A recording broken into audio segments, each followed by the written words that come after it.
Hello, hello, hello. Welcome, welcome. This is G. We're doing astrology readings. These are free readings. The chat is the Q.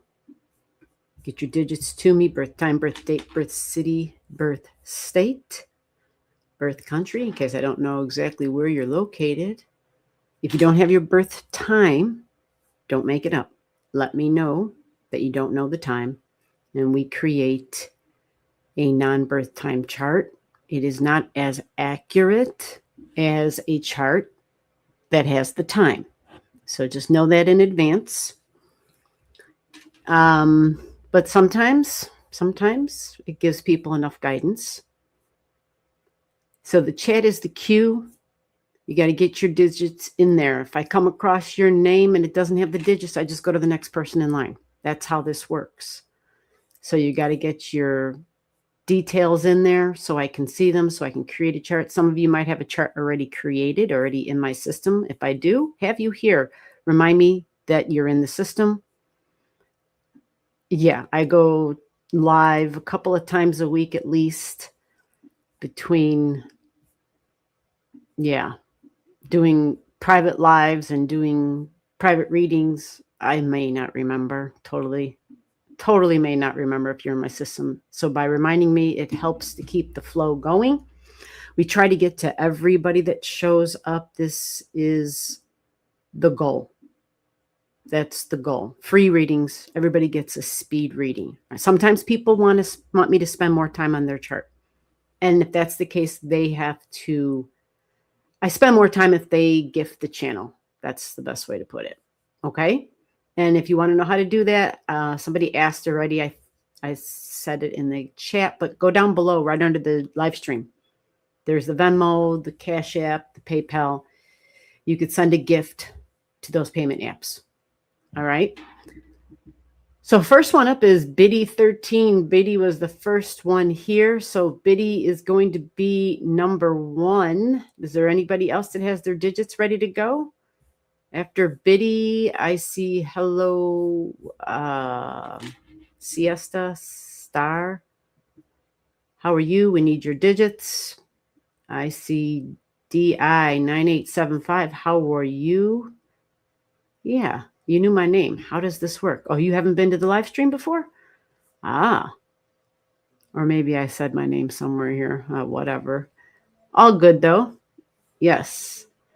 Okay, the next person with digits, full digits, looks like Jeggy, Jeggy 1700, New Jersey. Then it looks like Joanne is here.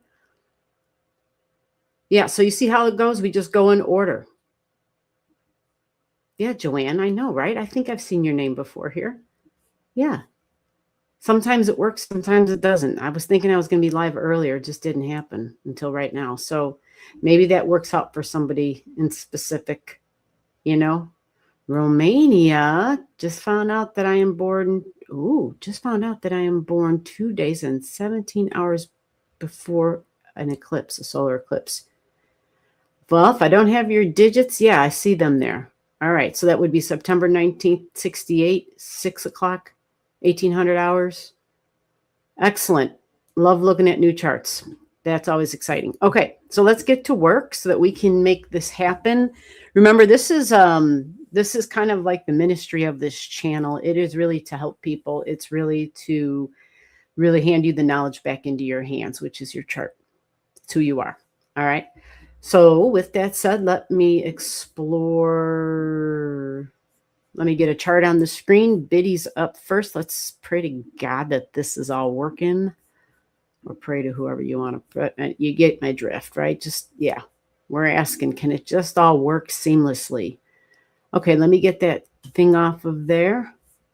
Yeah, if you know anybody who would benefit from this or who would like to have their chart read, because I do this multiple times a week, they're surprise lives. You got to make sure that you put that alert bell thing on because it'll tell you when I go live. That's the beauty of that. It's really the only time I think it's beneficial. Other than that, I find it personally quite freaking annoying as hell, right? But if you want to catch somebody going live, then it's totally worth it. And, it's free time. that's the thing. The truth is, to get a reading, it is on the downside, on the low end, $300 for 90 minutes. That's not an exaggeration, folks. Not an exaggeration. So this gives you an opportunity to get a little taste and to, if you're consistent, you come back whenever I'm live. I've got people who come here all the time who are here every live stream, and we get to kind of walk around their chart and talk about different things at different times. So it's, if you find that you're worth it, if you're willing to spend that kind of time on yourself, then yeah, it pays off. Plus you end up learning a lot about yourself. It's not trying to sell you the astrology. It's really trying to sell you about you. That's ultimately it. The astrology is the tool. All right, let's get this chart up. I'm babbling on. Biddy 13. And let me see what I got here. If I have anything. Yeah, Venus is coming in super strong. Has been since yesterday, like boom, boom, boom. So partnerships, personal, professional, really strong energy. And for everybody listening, we got a huge Venus cycle coming up. Huge. We're coming to the end of one right now, and a lot of you may be feeling it. And also, by the way, before I go any further, I know this might sound a little wacky, but no. I just got news, death of Dolly Parton. Holy shit. God bless it. A female who was so inspiring. Oh my God, so talented. An amazing businesswoman. Just did nothing but share love to everybody, no matter what. So this day, man, it's a big deal. It's like, no, not Dolly, but Venus. Creative energy, beauty, abundance, love, sharing, giving, receiving. Holy hell, Venus and Dolly, right? That was her forever journey. Always like improving her physical appearance and just wanting to look pretty and feel pretty. That was her tool. So with that said, we're coming to an ending of a cycle of values. And Biddy, no wonder this was coming in strongly. Let me repeat your birth digits that I have already in this chart. It says June 13th, 1981, 9 a.m. Sydney, Australia. Is that spot on? Is that you? Let me double check what you have written here. Because, man, your moon in Scorpio and this Venus stuff is spot on. Where the heck did Biddy put their digits in one more time? Yeah, June 13th, 1981, Sydney, 9 a.m. Okay, so here's the deal. Values, emotions, communication, and learning is important to you. It's emotionally satisfying, but those relationships, significant relationships. So business might be large for you, like learning how to make some money, different ideas, different creative ideas, but it's the whole pairing up with somebody, right? Whether it's another person or, an entity, institution, whatever, there's some sort of a pairing up thing. Balance is going to be important, especially since you have Jupiter there. And so ideas and writing, communications, talking, education, sharing, sales. Yeah. This is also like a courtroom and lawyer and judge's energy, but partnerships, love, and professional. Your moon at 0 degrees is about our shared values. This is our deeply bonded energy, like we're emotionally bonded, physically bonded, energetically bonded, and soulfully bonded.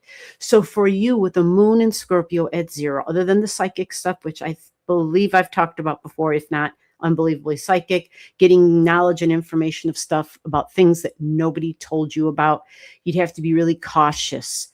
And the lesson with this sort of a placement is discernment, big time, because the Scorpio moon is privy to a whole lot of information that it probably has no business knowing about.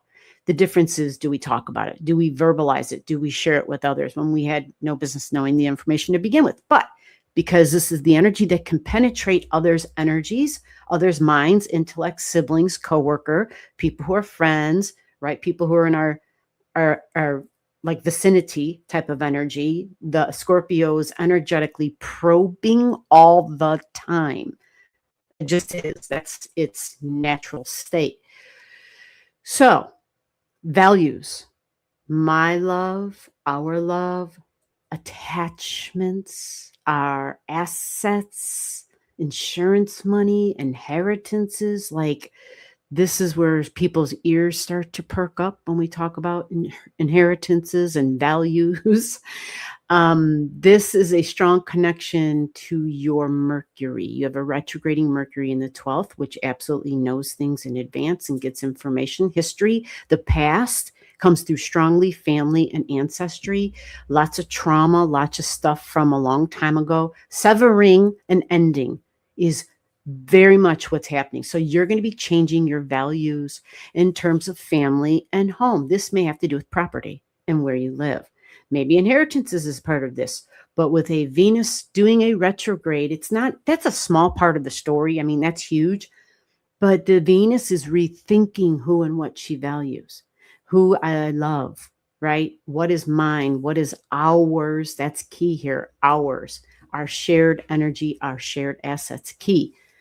So there's a retrograde going on. It's not happening yet, but it's coming down the pike. And like I said, with the Venus right at the beginning, even your Venus is in Cancer, you will eventually have Venus trine Venus, but be cautious.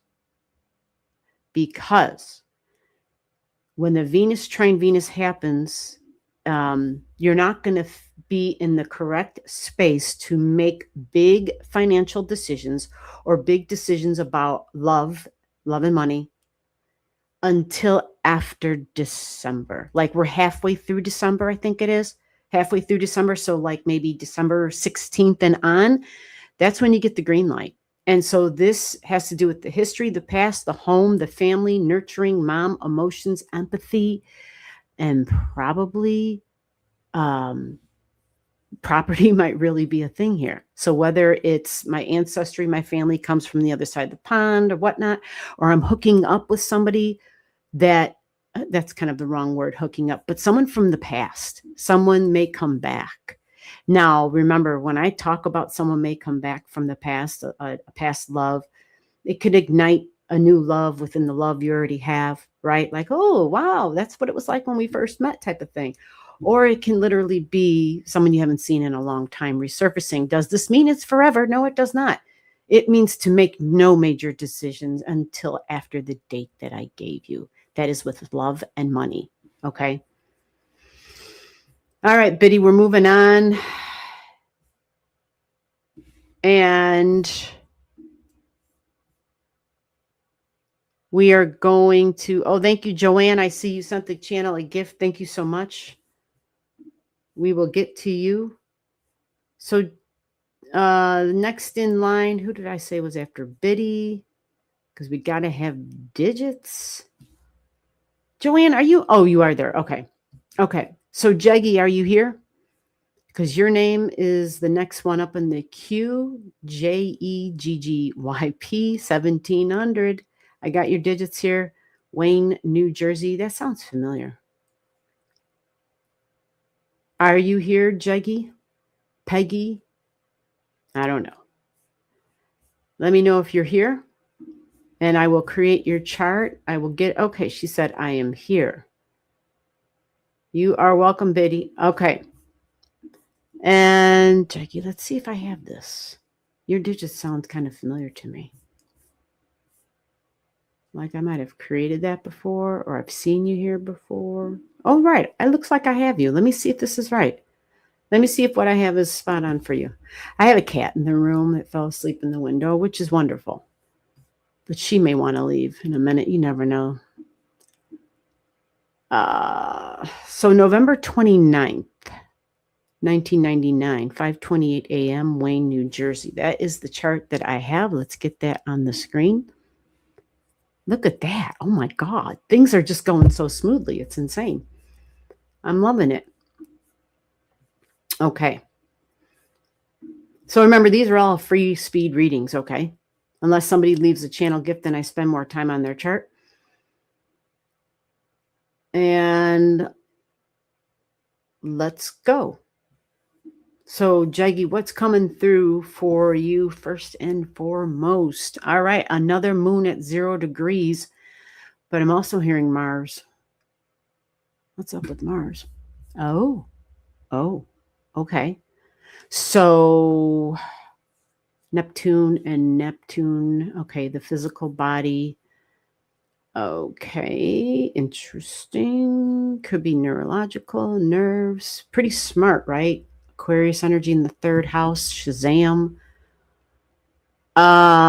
Interesting energy. So, oh, Venus. You have a Venus return. You've just started a new Venus love cycle, money and values and partnership cycle as well. Okay. Somehow Mars is going to be involved. And let me see. Your Venus is your great benefic in your chart. This is important because the little bit of history I just gave about, that's funny, history I gave about what's happening in the future, the little Venus session is going to be a rebirth of Venus. So this is for all of us. So your new Venus cycle coincides the Venus, the big Venus up in the sky, starting her new cycle. It's not happening right at this moment, but it overlaps with your new Venus cycle. How I receive. This is the exchange, the rapport, the back and forth, the giving and the receiving, the compromise energy, equality and fairness, relationships, personal and professional. Now, yours is big because your Venus is in group energy. So this talks about friends, people being different and unique, definitely unconventional energy. There's extremely independent energy, which can be quite tricky for the love language, the love boat, like, how can we be in relationships when we have so much strong independent energy? But trust me, you're not alone. There's a buttload of people just like you out there in the world.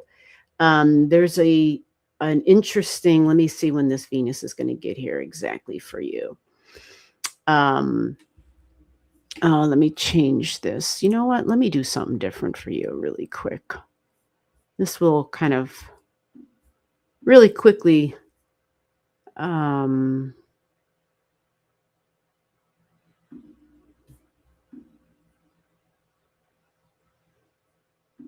we're going to really quickly double check some stuff here. Okay, so this is where we're at now. And okay, same thing. Practical energy, smart energy, coworker energy, friends and group are coming up. Coworkers, when you're at the job, this is what's coming up large. Feminine energy is coming in really large. So Thursday, yeah, that's this week, a couple of days away. A Venus return means you might have friends who are bringing you gifts. There might be a benefit of some sort because the 11th house is the angelic realm, social assistance, social programs, humanity, service to the group. And when a person, people who have Venus, this is the, who was the first nurse? I don't know why I keep forgetting her name. Florence Nightingale, right? Yeah, big time. She did the small obvious stuff on a large scale, and people kind of scoffed at her, especially doctors. But guess what? She created nursing, the mother of nursing, right? And it was all with the really practical things. Nothing flashy, but she made it happen. No wonder, right? Especially if someone's got Virgo in the 11th house of science and medicine and technology. Wow. And group energy. Big time. So a new beginning, possibly work, daily routines, job, health care, friends. It's all connected. And even domestic animals are in this placement too, in the house of friendship. So that is a new cycle for you that's beginning in terms of possibly working with the public and strong feminine energy and home, family, nurturing mom energy. Okay. Mom energy in a really practical, tangible way. It's smart energy. It's Virgo energy. And with that is the new Venus cycle that will be beginning as well. New Venus cycle that's beginning a month or two down the road.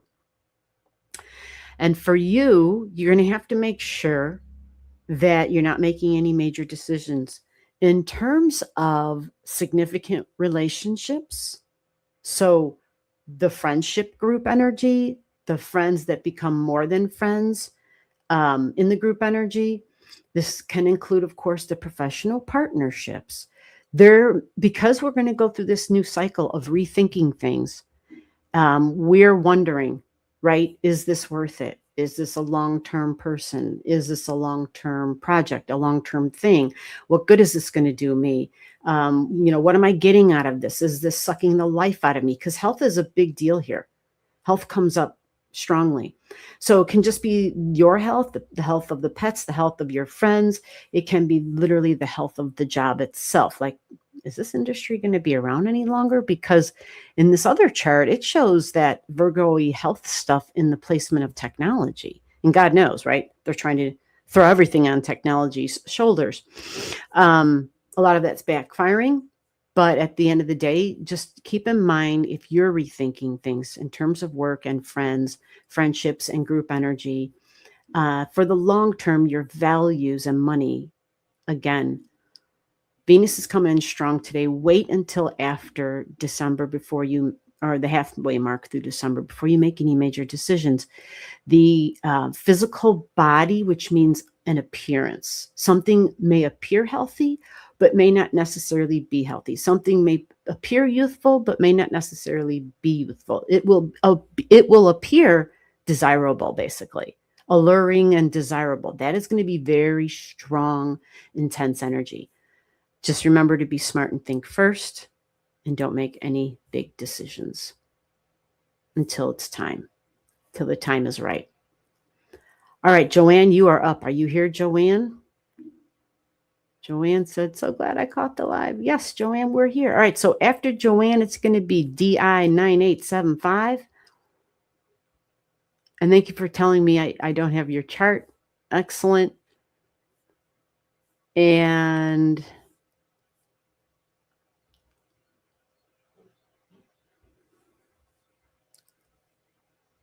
oh, Jeggy, I see. I've been job hopping. I'm so sorry. That's one of the superpowers of the Virgo and the Gemini energy. And I know it's tiring as hell. It's the job hopping, but better, what it does really quite well is it will not just job hop, but maybe spend equal time at each job. I mean, I know that can be considered job hopping, but it likes variety, and it's not to say that that's what you want, but it is the energy that we're in. It's the cycle that we're in. It's forcing us to be flexible and to be open-minded. So let me make sure I save your chart, this other chart, because it confirms that other energy. Okay, you're welcome. You are welcome. All right, let's get Joanne up here. Again, thank you so much, Joanne. I see that you confirmed that you sent a gift, and let's see if we can find your digits. I know you've been here before. It's been a minute, right? Are you in September, Joanne?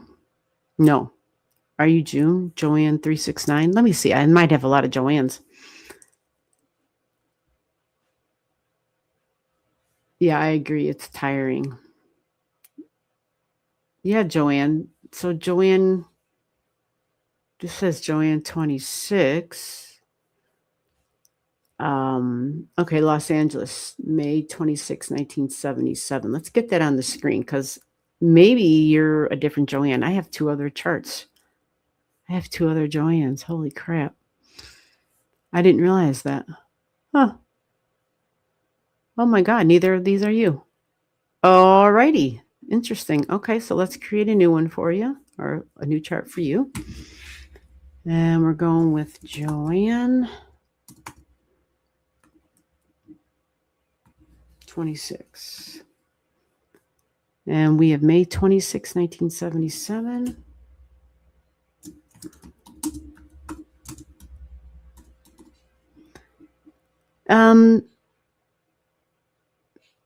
Interesting. She said, I do have a profile on your channel. Wow. Maybe it was a different time. That's a little weird. Huh. Maybe there was some digital weirdness that happens every now and then, some shit you just can't explain. 4 a.m.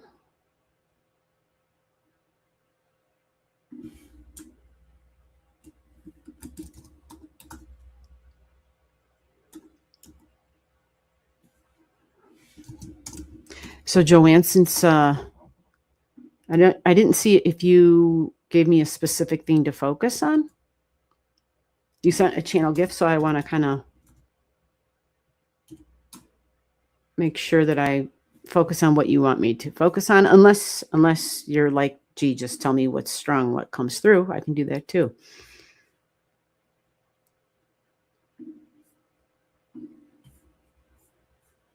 This is so weird.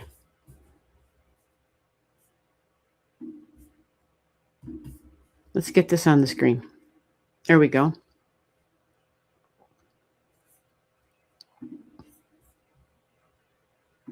All right, May 26, 1977. Angeles City, Philippines. And this is showing a Taurus on the ascendant at 2 degrees.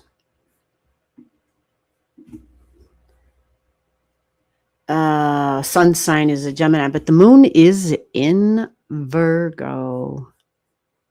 Yeah, Virgo moon. Joanne, maybe it's because, God, yeah, you said I have your chart, but this is interesting. All right, let's go back to the chat and see what May 26. Need to reschedule the private reading? Reschedule the private reading?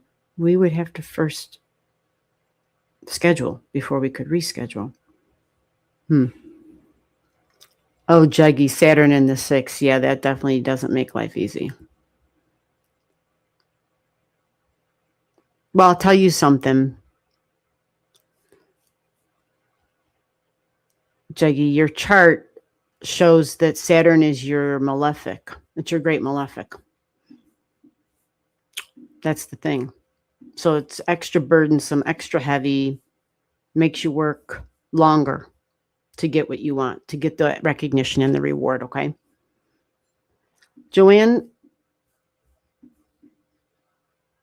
Okay, so here's yours, and we're going to start off with partnerships is big for you. Oh, wow. Okay. So when Venus begins that special cycle, which your Venus and your Mars are together across your chart at the opposition, this will probably be quite big.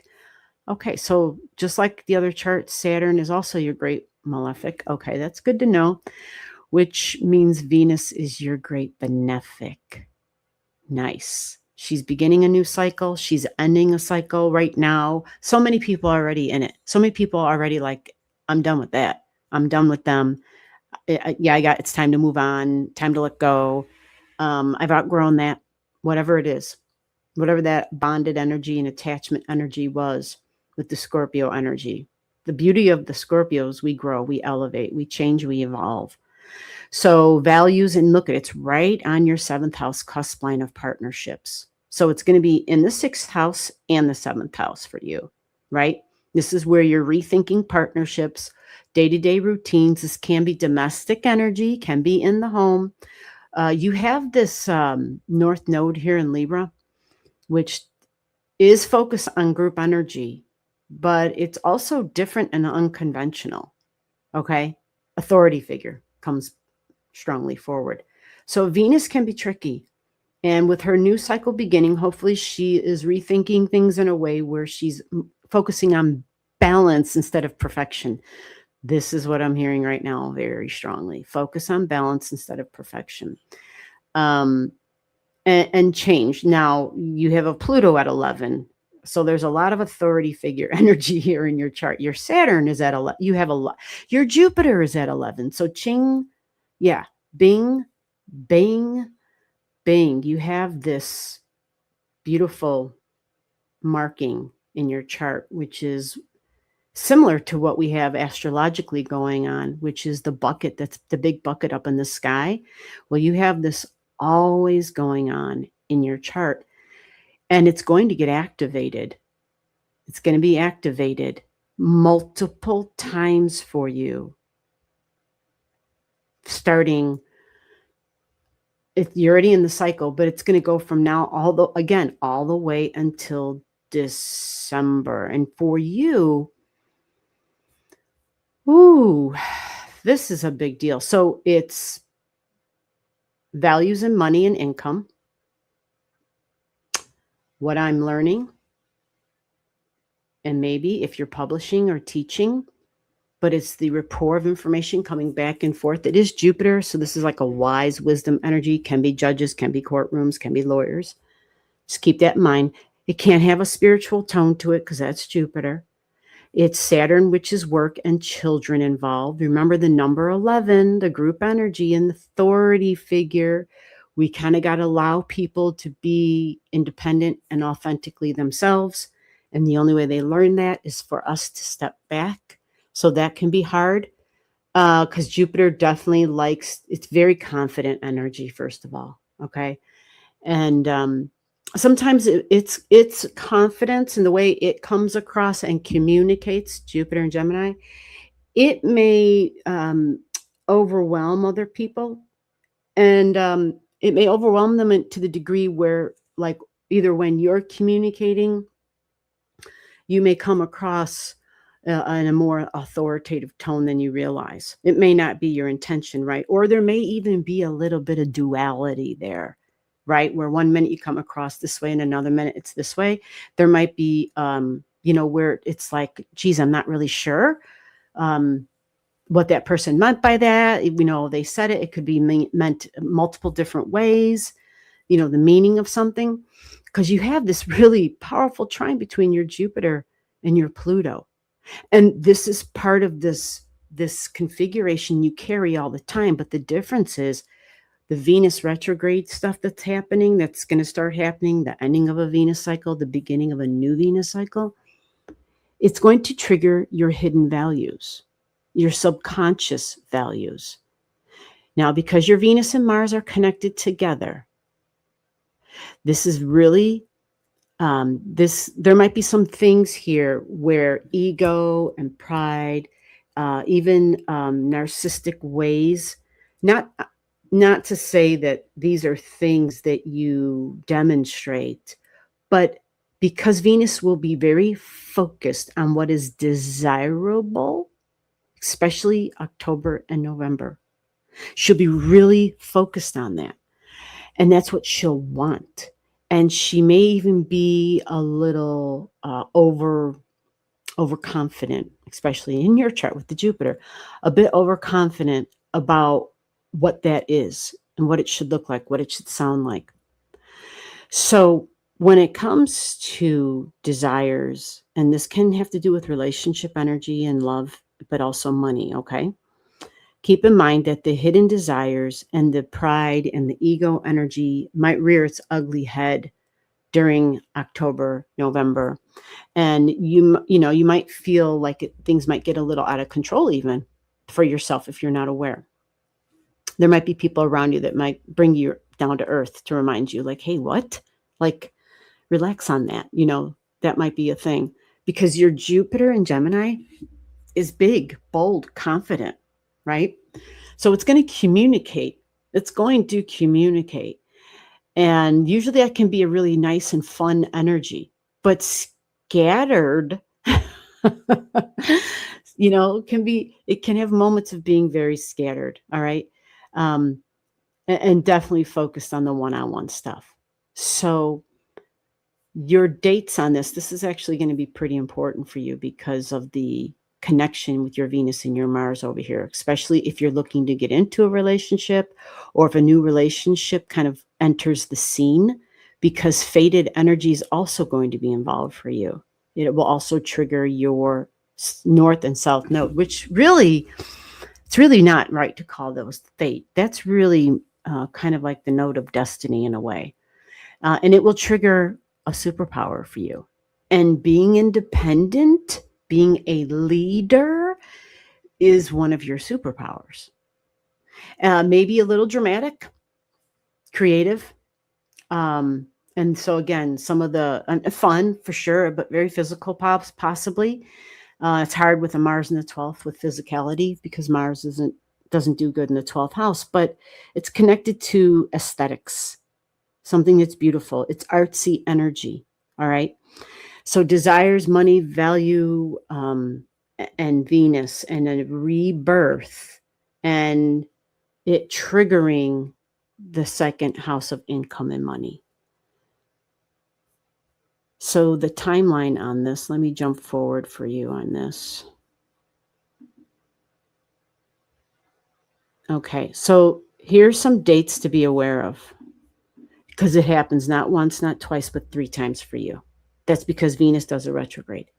And because she retrogrades in areas of the chart where you have significant numbers that are at exact degrees, 3 different planets at the exact degree, this will be a thing. So it starts September 18th. Now, any dates I give you, be aware a couple of days before, a couple of days after, because you have some objects before and some objects after the 11th degrees. You follow? Like you got your sun at anyway. I don't want to give a whole astrology lesson, but just keep that in mind. All right. So the first date I'm going to give you is September 18th. Things will likely be interesting and be triggered, and you might have decisions, choices, and options. Okay.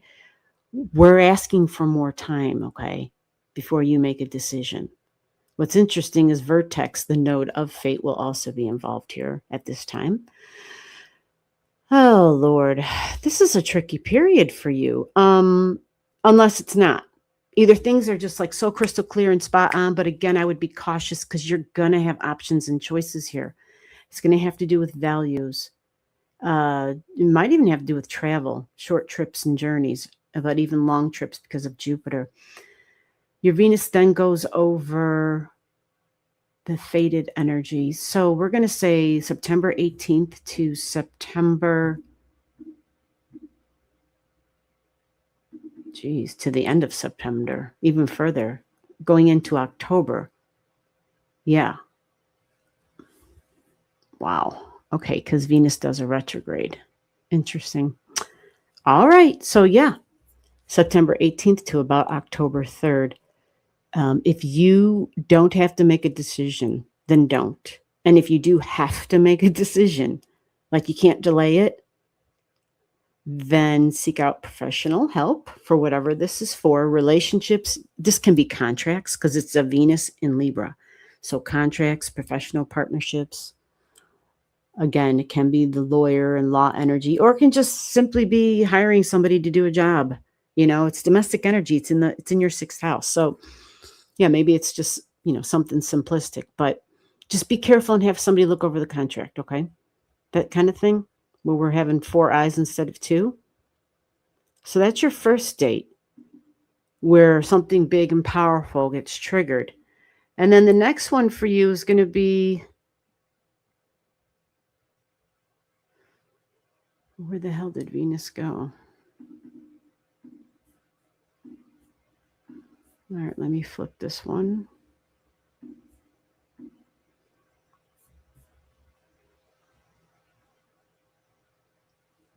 Okay, so here she comes around the mountain.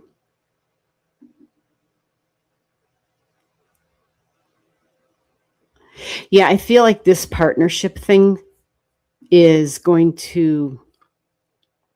to be focused on not giving up your strength or your independence. It means you're learning how to share it, because this is the Libran energy being triggered, okay?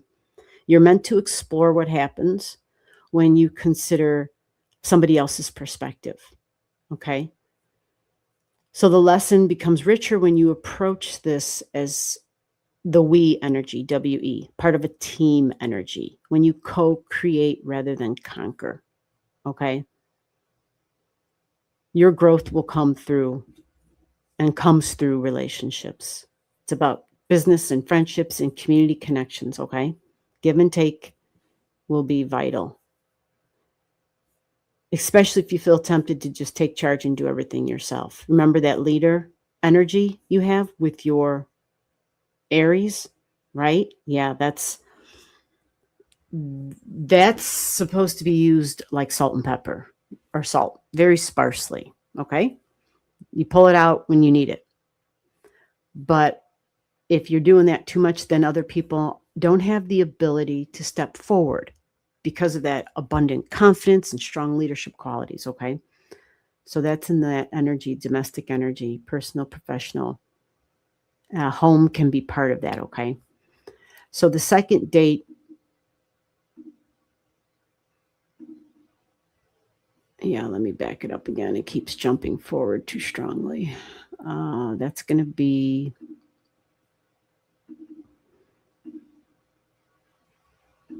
okay, so we're in November. This is going to be the second week of November. How about we'll say the first 10 days of November? That's when that retrograde energy starts. Comes in really strong for you. And then after that, yeah, it's showing me that there's going to be some surprises and some shocks in partnerships here for you. Shared values can be insurance, can be inheritances, can be taxes too, though, right? Because that's Scorpio money, Scorpio energy, but deeply bonded energy with authority figures. But new, exciting, and different is kind of on the menu. And so here we're looking at December 15th, again, this rebirth of Venus. This date, remember, do a few days before, okay, for sure. Because on this chart right here, this is Venus exact when she lands on something. But we want her when she's, to give you a heads up so that you're not kind of blindsided, right? So surprises specifically with women. Exciting creative person or project suddenly come to light. Your path is going to be unpredictable. Originality is the theme. Now, if you're all about surprises, then this will be a great time. Okay. But if you don't like surprises, which Scorpio energy would probably rather not, either way, it's time to remain as flexible as possible and make the most of it. Okay. Shared values, significant one-on-one relationships. So this is with people that are very important to you. All right. The other thing too is this will be at the opposite end of your Mercury. God, this is such a big time for you. There's just a lot here. A new Venus cycle. So it's a guarantee of needing to be flexible. Remember, this is siblings and this is coworkers, peers, somebody who, lives close to me, is close to me, but with your values. Again, more female energy is present here. Colleagues, possibly, maybe even stirring the pot because of it being Mercury energy. This can be neighbors, right? People who just live down the street. This can be cousins, family members. Perhaps it's just that you're overstimulating yourself as well because you'll be in a very busy mode in your brain, okay? Very busy, and a thirst for something different, new, and unconventional. Taking action and calm your energy, can I say the word? Calm your adrenaline down, all right? You want to have circumstances that will help you to kind of find some peace and some calm moments. Remaining as calm as possible will be key. Directing our energy in a positive approach and in a positive direction. Remember, artistic and creative will be strong, okay? But make sure you're not doing the talky, gossipy shit because this will make things so much worse, okay? It's a good time to just dodge all that as much as possible. If you need to communicate, maybe do a diary or some crap, something big, or vlogging, like something where you're able to express and get stuff out without doing harm to others. And then, of course, eventually back to you. But a new Venus cycle for you for sure. And it's beginning in significant one-on-one relationships. I think friends also, because it's Uranus here. I think friends will also be big, but this can be an authority figure in your life too.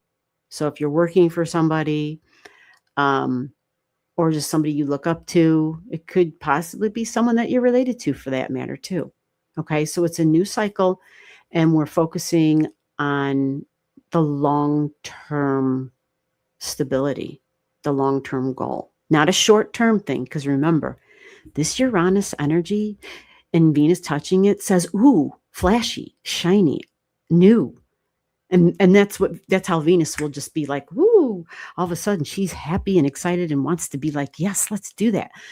Don't let Venus like control things. She's really juvenile here. She's really young here. She's in her moment of weakness here, actually, because she's in Scorpio, and she's under the Venus is under the spell of desires, under the spell of attraction, under the spell of cravings. You follow? So give it a little bit of time after December 15th for that spell to kind of wear off of her. That's my wording I'm using. Get about 5 days where Venus can, kind of think things through. Maybe talk with some other people who can be more objective, right? But I also want to say that same Venus is then going to, just a little bit later, Venus is going to be talking to Juno, partnership energy. This is literally going to be the end of the year. This is around December 25th, 26th, 27th. It's Venus conjunct Juno. Now, for some people, they might be like, ooh, marriage, right? There's going to be a proposal or a possibility or things getting more serious because it's Venus conjunct Juno energy, which screams marriage. I would honestly want to look at more things in the chart, but you will be having Jupiter, masculine energy in Leo, romance, 5th house, conjunct your Pallas Athena. And she's creative, she's smart, she's thinking long term, she's strategic. It's really interesting energy. So whatever goes on at this time, because there's some strong influences you're under, I would again go back to the original recommendation, was just asking for more time. I'm not sure how much that's going to work for you, though, only because the Uranus energy, it's kind of itching. It's retrograding. So for all of us, it's strong. And when that energy is strong, we want different. Like we just need the different, whatever it is, different friends, different people. I need to learn something different. I need to be around somebody different. I want to even learn maybe a different language. Like it's got such a damn thirst for information that it's insane. And surroundings where I live might even be a thing too. Who the hell knows? It's, it's extreme energy at this time with this new Venus cycle. But just keep in mind all the dates I gave you. Okay.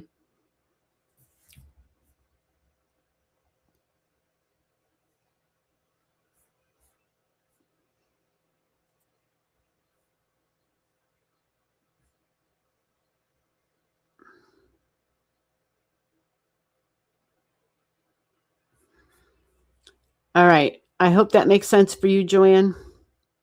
Thank you so much for the channel gift. And just remember, if for everybody, really, this is the kind of energy, if you're ready in a committed relationship, things might get a little spicy in unexpected ways. You follow? So the energy is usually we become stronger, we become closer because we've been challenged in some way and we face some sort of a thing together, or we go our separate paths because it's Venus really rethinking things. You follow? And that's for everybody involved. It's Venus, love language, male, female, does not matter. Okay. So everybody just keep that in mind. Keep that in mind. You want to have a smart Venus. And honestly, oh,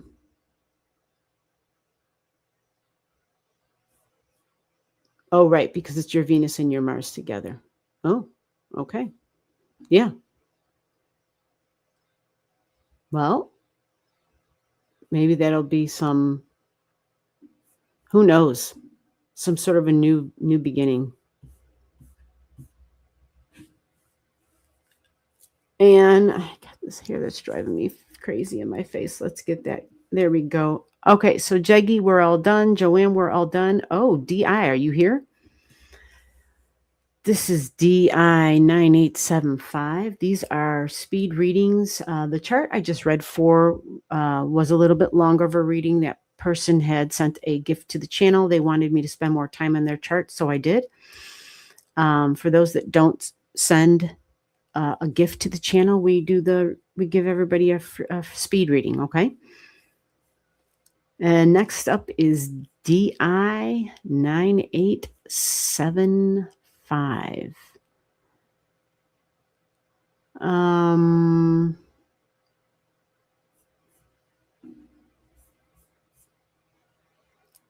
DI says, I'm here. You are welcome, Joanne. I hope that helped. Yeah, it's big energy, lady. It's big energy. I'm glad you came in. I mean, seriously, because Uranus is involved. You got Mars and Venus over there together. So it's a new cycle with your values, love, money, and body and appearances. And anyway, it's you just have a lot happening. It does look like it's going to be an exciting time, though. For sure. I can't believe Taffy's still in here. All right, let's do this. I don't normally catch the live because of the time zone. Okay, well, let's get you on here, DI. Let me get your chart. And I guess today's your lucky day. I'm just trying to find out where the heck you're. Where are your digits at? Where the hell's DI's digits?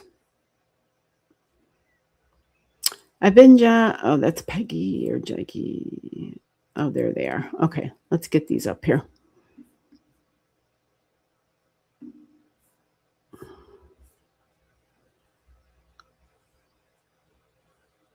All right. So have you seen your chart before, DI?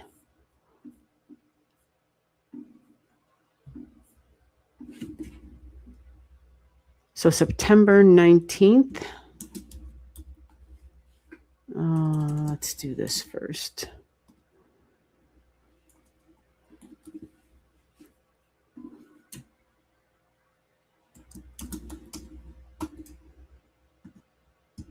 $1968. And right, 1800 to 6 p.m.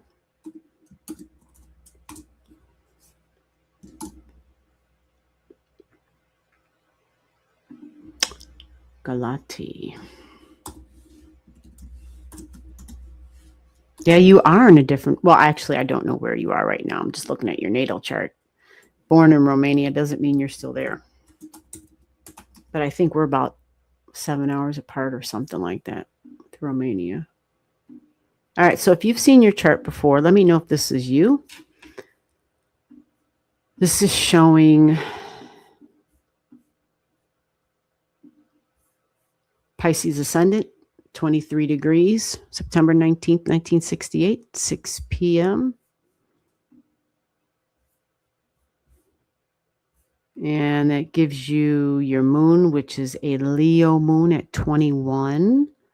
Ooh, Leo moon at 21, your Mars at 28. Your Venus in your 7th house at 21 degrees in Libra with your Mercury right there. Ooh, ooh. Venus and Mercury in the same sign. Venus in a strong placement. Oh my God.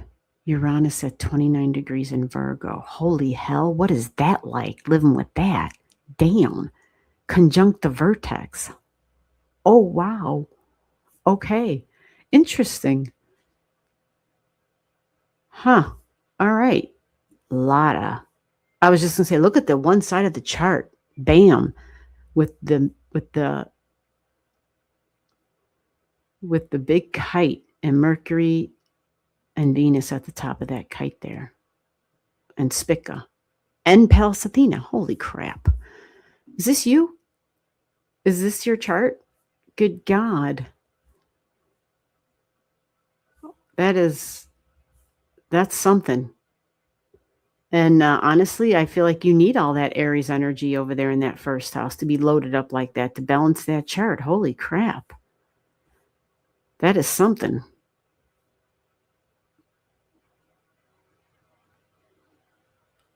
So I just found out that I am born 2 days and 17 hours before a solar eclipse. Yeah, I have a couple of videos up on the channel that talk about that specifically. You know, because that's like your specific eclipse that rules like your life, right? When it's that close like that. Oh, they're on the channel. I can't remember. I think it's yeah, it might be labeled as a prenatal eclipse. And it kind of takes a little bit of a deep dive into the meaning of that for you. So, with that said, I'm just looking to see if this chart is you, if you're confirmed. No, don't be scared. Yes, but no one's read it to me. Oh, well, you came to the right place. Oh, I guess it is. Gotcha. So you haven't seen it. Okay, no problem. Well, let me do this then. This is how we're going to do this. We're going to read it. And if it doesn't sound like you, then it's not you. That's pretty much how it works. So Virgo sun, oh God, no wonder you're here. I mean, you love the details. Look at even freaking Jupiter in Virgo, Pluto at 22 in Virgo, Sun in Virgo, Vertex and Uranus in Virgo. Woo. Well, you got me beat now, that Virgo energy. But here's the thing. As far as self, look, if this is your rising sign, self and your appearance, many folks with the rising sign of Pisces, something unique about them, meaning they can kind of change their appearance. Remember, these are like people who can look kind of something dramatic about their appearance, like they were made for the stage and screen, like made to be in the limelight, to be a public figure almost, right? So sometimes it can just simply mean, especially for women, sometimes they may just dress in a way where they're almost looks like a costume, like it's so well put together. I mean, it's got the shoes, the hair, the hat, the scarf, the accessories. It's got everything, right? Almost looks like a costume in a way, because that's Pisces, because I'm going to put on a performance. But at the same time, it can look different every time I see them. Like they can just, like their whole appearance, it's like, oh, okay, like they're playing a different role even. It's that fish energy, right? It wants to kind of go with the flow, how it feels. It's really sensitive energy. And usually people with Pisces on the ascendant, and I see you have your Chiron and Aries here at 1 degrees. That's a tricky energy in the first house. Especially if you have Pisces. This should connect really strongly if this is right. If this is your chart, I should say. We almost feel, because of the high level of sensitivity of the Pisces, as though people invade our space. Like we have to learn to really establish physical boundaries with people. People will tend to just gravitate towards us physically, and many times it's the Pisces is because people they have that vibration of it's very welcoming almost. It's Pisces. It's inclusive, right? At the same time, people feel drawn to this sort of energy because it's got like a calm, soft vibe to it. It's easy to be around. But the fact that you have Chiron at 1 degrees means there's a wound connected to my physical body, possibly my head. This possibly, definitely within the first few months of your life, even. Chiron, first house in Aries at the Aries degree. Physical body, specifically the head.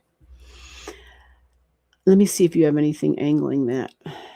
Ooh, yeah. Okay. Fired up energy brings out the fiery spirit.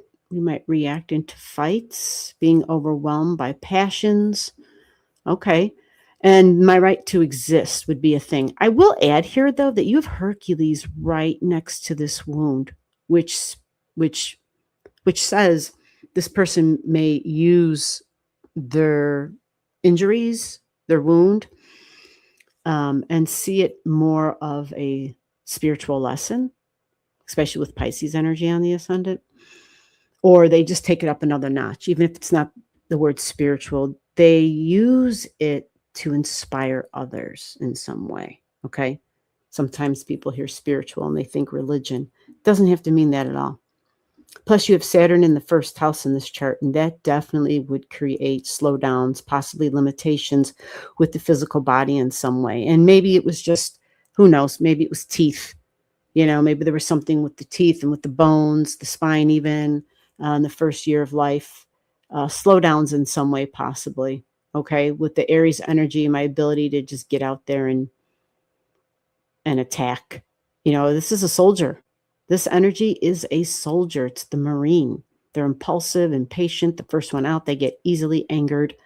So when we have that sort of feisty energy and we have Pisces on the ascendant, it's a mixed bag. Sometimes somebody might get somebody who's relaxed and calm and willing to go with the flow, but then at the other moments, they're getting the fiery Aries, which is like, it's my way or the highway. And then they might even go into temper tantrums when they're young, right? Because that's Aries energy. But you have a fiery moon too, and a fiery ass Mars. And it's all trines your midheaven, your goals, your work, your career. You have fire up there. So this is really active energy. It's not going to sit still. It's a mover, it's a shaker.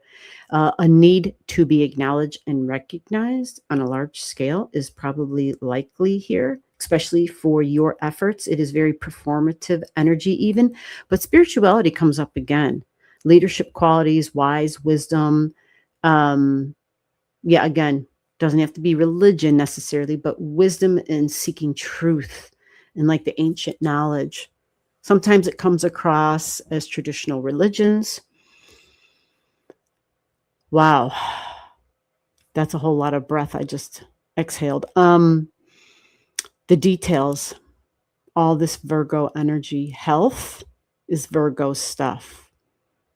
Domestic energy, home, but also the partnerships. You have Uranus energy there. So these are going to be partnerships, which would be personal and professional, that are just kind of unconventional, outside of the box even.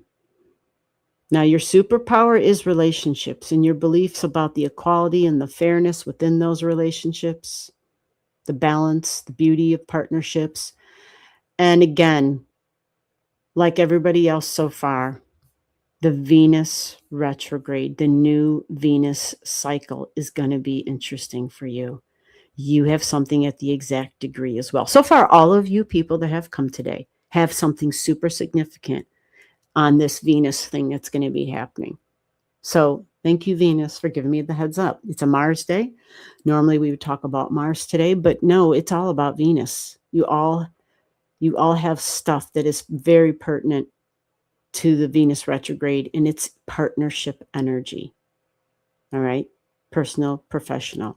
Yours, because Mercury is there, I feel like, let me analyze your Mercury a little bit better. Oh, wow, that's nice. So you got air, house of air, 21, 26. I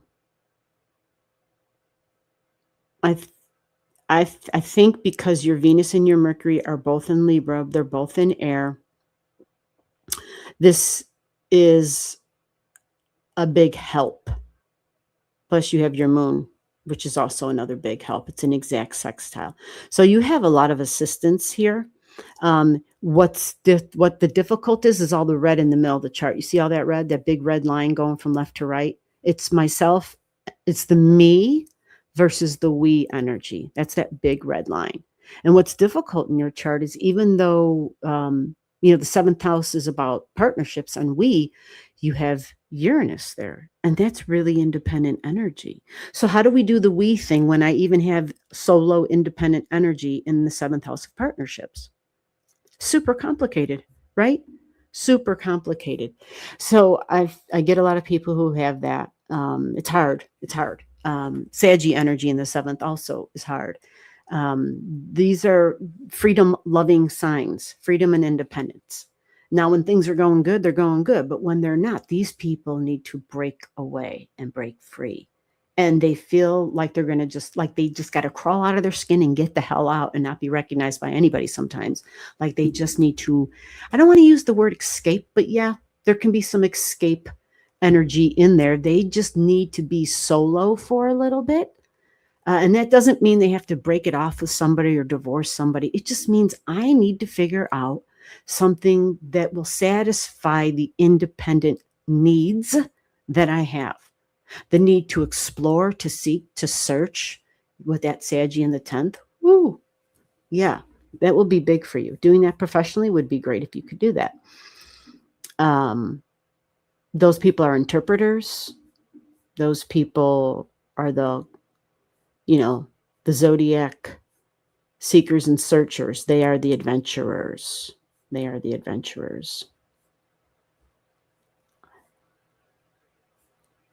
So I've got you in the system. I'm going to press save on your chart. You're welcome to come back again and have us look at another time.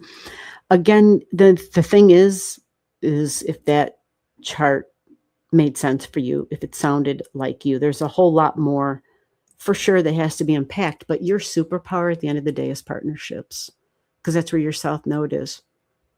That's your superpower.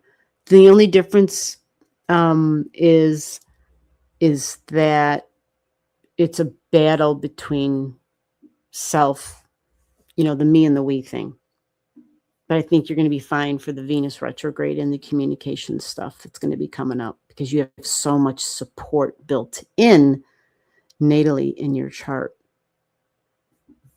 All right, we're moving on. So these are free readings. These are speed readings. Every now and then somebody leaves some money. When they do that, I spend more time on their chart, because that is how we do this. That's how we help each other. It's how we help the channel. It's how we keep doing what we do and try to give everybody fair share and a fair shot. So let me see. D, Joanna, we already got all that. Okay, so Jaggy, we did that. Okay, so are we done? Are we done for the day? Oh, we got some other names here. Let me see what we got here. Not reschedule, but to schedule. Oh, yeah, no problem. Joanna said, I've been together for 7 years. Oh, good. Happy with him. Good. He's a Taurus, Libra moon. Libra moon. Oh, look at that. Oh, you both have a lot of strong Libra energy, Joanne. Okay. Okay. Well, then hopefully that works out well. There just might be some new exciting things that you just got to juggle. Who is this? Huge hug, Hugo Perez. Hugo Perez has their digits. Hugo, are you still here? Ziggy? I think Hugo, let me go double check my stuff. Let's see who was first, Hugo or Ziggy. It looks like Hugo or Hugo, however you say that. It looks like Hugo was first. And if Hugo's not here, then Ziggy, you're going to be up. And after Ziggy, it will be Alyssa. I'm looking at the names here in the chat as how they show up. If you got digits connected to your name real quick, that's perfect, because then I can... Hugo says I'm here. Oh. DI says escape. If I don't have it figured out for myself, right? I can't figure it out for us. Thank you, G. It was great to chat with you. You are welcome. You are welcome. I'm so glad that that made sense for you. Well, then there you go. See? Again, your chart got a lot there. Fascinating chart. The great balance between me and we. If I don't have it figured out for myself, I can't figure it out for us. Okay. Good job. All right. Hugo said I'm here. All right, Hugo, let's go find you. Miss Roxy, then you'll be after those other ones I said. I do the synastries. Remember, these are free readings. So a synastry means I'm looking at two charts simultaneously. So what I would recommend, if you really want me to do a synastry, because that requires a little bit 2 charts combination. If you want a private, you can do that. If you don't want to do a private, then you could, maybe gift the channel, because then I'd have to spend more time. Otherwise, we're doing speed readings. You follow? And I would have to really, at least for me, I want to know both those charts before I start talking crap. Before I start talking about how the 2 pieces mold together, I got to understand each individual piece. You follow? So I'd have to have their digits ahead of time before the live stream. Like, you got to make sure that it works within this format. You see? So yeah, I can do it. Your preparation would be vital. Okay, my data is in your system. Okay, well, Hugo, we're doing you for right now. Let me get your chart drawn up since you are here. And I believe you're new, so let's get this in here. I'm just grateful to have had past 7-10 days, no crazy storms, nothing. Sleep's been pretty damn good. Don't got to worry about no storm anxiety shit going down. All right, so we got January 22nd, 1998. And 6:30. Is that AM? Because it doesn't say AM or PM. You're not in military time. It doesn't say, 6:30. What's the time on this for Monterey?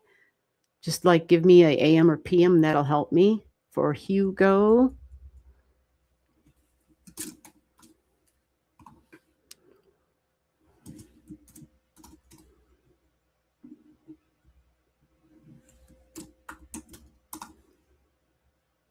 And let's see.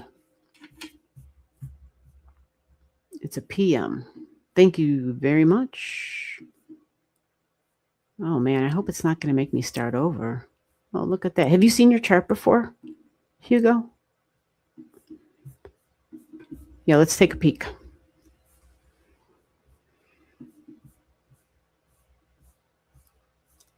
All righty, let's get that over there. Let's get that moved out of there. Hugo, this chart is showing me that you are a Leo rising.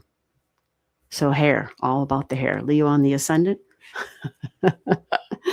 And the way that you communicate and come across might be kind of in a very bold, authoritative way at times. That's a possibility. This is showing a moon, a Scorpio moon. Yikes, we got a Scorpio moon at 28 degrees. The past, the family, the history, and I see the exact square to Mars and Jupiter together. This is going to be difficult. Okay. Not difficult to read, but this would definitely take some, this is probably a lifelong thing of having to, learning how to navigate this kind of energy. This is what I'm passionate about. Me feeling like I'm the boss and then taking actions, and my body kind of, when I take those actions, they can be very impulsive and sporadic. And it exactly squares, sending stress and tension to your emotions, to your home, to your family. Now, Mars can be very physical. This can be very tricky energy. Scorpio is known to be the sign of trauma, tragic energy. It's in the 4th house, home and family ancestry. You follow? So this can, this can be, there's quite a bit of wounds and depth that have to be dealt with here. And you have water in the house, the houses of water. Usually these folks are living a life that's strongly impressed by other times or other realities, however you want to look at it, whatever you want to call it. It's water. Water holds memory. Surrender and sacrifice and wounds over such things. Having to fit in, having to step aside, and maybe the escape energy, and using the escape energy to heal, to provide healing. This can also be getting involved, with religion and prayer, meditation, but really creative energy. This is what I love when I see charts with water and water, other than all that other traumatic, trauma kind of stuff. Really creative vibes. So I hope you're using your creativity in a big way. however that is for you. Some people do it simply with just food, but I see you're a builder. You have your Venus at 22 degrees in Capricorn. It's a retrograde Venus. So in your mind, you've been building something. Hopefully you found a way to put that on paper or into blocks and whatever. Make it into the physical, tangible. A love for building something. Even your Mercury is also in Capricorn. Goals. Creating something that will sustain you for the long term. Give you long-term financial stability is what you're looking for here, right? Yeah. But you have so much Aquarius energy, which usually feels anything but stable because it's like exciting, different, new, unpredictable, like shit's always fluctuating. This is space. This is science. It's the nervous system in the body. And your Mercury, oh, well, that's that. That might be a benefit with all that freaking Aquarius energy you have. You have your sun at 2 degrees. So these people like to express, radiate, and communicate in ways that will shock others. And sometimes it's just to get a jolt out of them, literally, but laughter can be a thing, right? Searching for to break up the monotony or the stress using laughter. Strong history with being an authority figure. Possibly even literally authority figure, boss energy. Strong energy here with this. This is at home.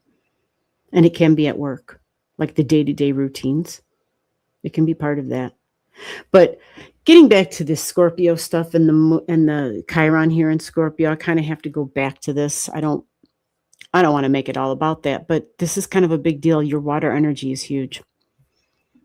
Did you say if you saw this chart before I go any further?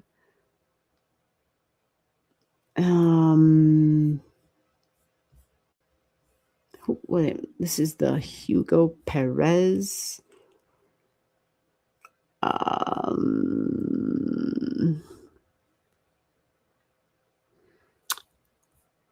Okay, Hugo, did you say if you saw your chart before and if this is, do things get better for me? Hugo's like, I don't want to hear about me. Just tell me if things are getting better for me. Okay, well, I just wanted to know if this sounds like your chart, because if it's not, then, well, I'm going to be reading from a chart that's incorrect. And we don't, you don't want to talk about the future with starting off on the wrong foot. You see what I'm saying? So right now you have your sun in a uncomfortable quincunx. And here's the first beautiful thing that astrology always promises, and that is change. Everything's going to change. That's a guarantee. That just comes with life. And your change is going to happen in your mind, in your values, your communication process. Partnerships is also going to be big. Okay. Your 7th house of partnerships may be affected, personal and professional. This will be over the next few months. I've been talking about it the whole time since we started the live stream, because this is a big deal. We have a rebirth of Venus coming up. And she's already in a cycle of,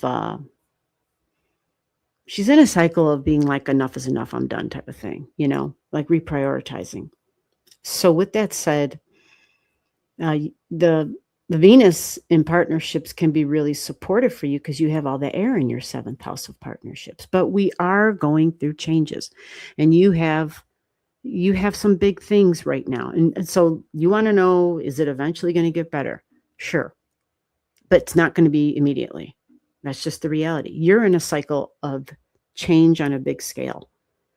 Because when it happens on a big scale that way, it affects our home, our family, our emotional world, our emotional stability. And it's these damn nodes at 29 degrees in Aquarius and in Leo. And so this takes you will probably feel like you have a little bit more wiggle room than you had before. But this does not happen until, let me see if you have a nice beneficial thing here. Okay, so you're going to start to feel that by the beginning of December. Okay, but it's not going to be until we get further along. You're going to have, it's not too far, December 16th. You might feel like, okay, now things are moving. Now things are going according to my goals, my plan. It's not going to be perfect, right? You still have to be quite flexible because, you have, yeah, you got Pluto going through your third house. I'm sorry, your sixth house. Pluto is literally focusing on your day-to-day routines, your projects, your tasks, your job, your health. Like Pluto's just there, and Pluto doesn't leave there for a long time, right? It's an Aquarius for many, many years. So you got shit, 10 minimum of 10 years of Pluto in the sixth house. So it's just saying exciting, new, different, and do something you haven't done before.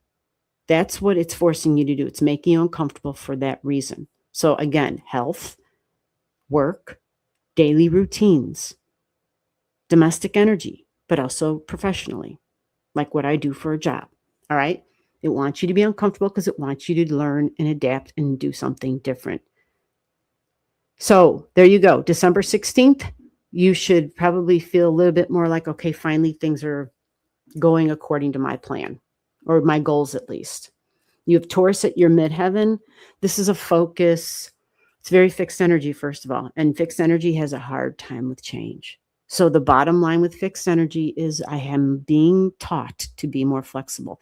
And if I'm not willingly going to learn to be flexible, Pluto has a way of forcing its hand. And you really don't want that. You really want to go about it where you're choosing. Trust me on that one. Okay. So just be willing to bend. Otherwise you will be bent. That's reality. Okay. So we're moving on. What time is it? It's 5. All right. We got a little bit more time left. Ziggy, are you here? If Ziggy's not here, we're going on to the next chart. This is kind of a weird day, but Ziggy, hi, you have my data. And what does it say? I really want to lose weight, but I'm having a hard time after. Okay, will I reach my desired weight before Christmas? Okay, so is Ziggy still here? Ziggy's like, I'm here. All right, Ziggy's here, and I have Ziggy's data. Let's go take a look, Ziggy.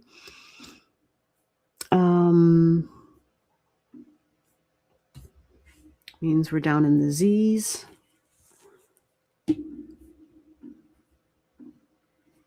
All right, let's get this on. All right, so here's Ziggy. Let's get that out of the way. So Ziggy, oh, I see why. Okay, so you got Virgo up there in the 10th house, right? That's my health, Virgo. And it's slow going in the 10th house. It's a snail's pace move, right? And then you got Taurus, you got fixed energy, but Taurus energy in the 6th and the Virgo. Taurus is Venus energy, love, money, values, desires.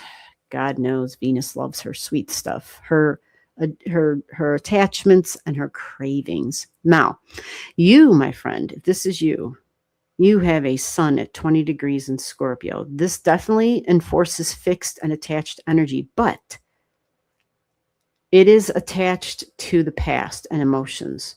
So you have to find a new way to satisfy your emotions, to supply yourself with your emotional needs, your emotional stability and security, because that's what you've done really good at in the past.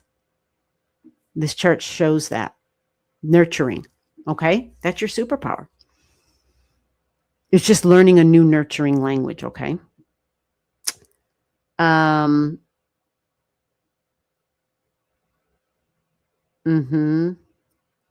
right, so you got to find a new thing to nurture yourself with. And it's definitely in things that you've been bonded to and you've become attached to. Can be people, can be, whatever. We all have our attachments. All right, so right across the way is Mercury and Saturn. All righty. And health, okay. Hygeia, the health of your belief system about that which I desire, about attachments, about values, Self-worth is also coming into play here. And you have a beautiful trine. You have the fiery trine energy, Aries in the house of athleticism. So what's your birth year? 72? Okay, so listen. You want to know if you're going to lose weight now? I got to go take a look at this.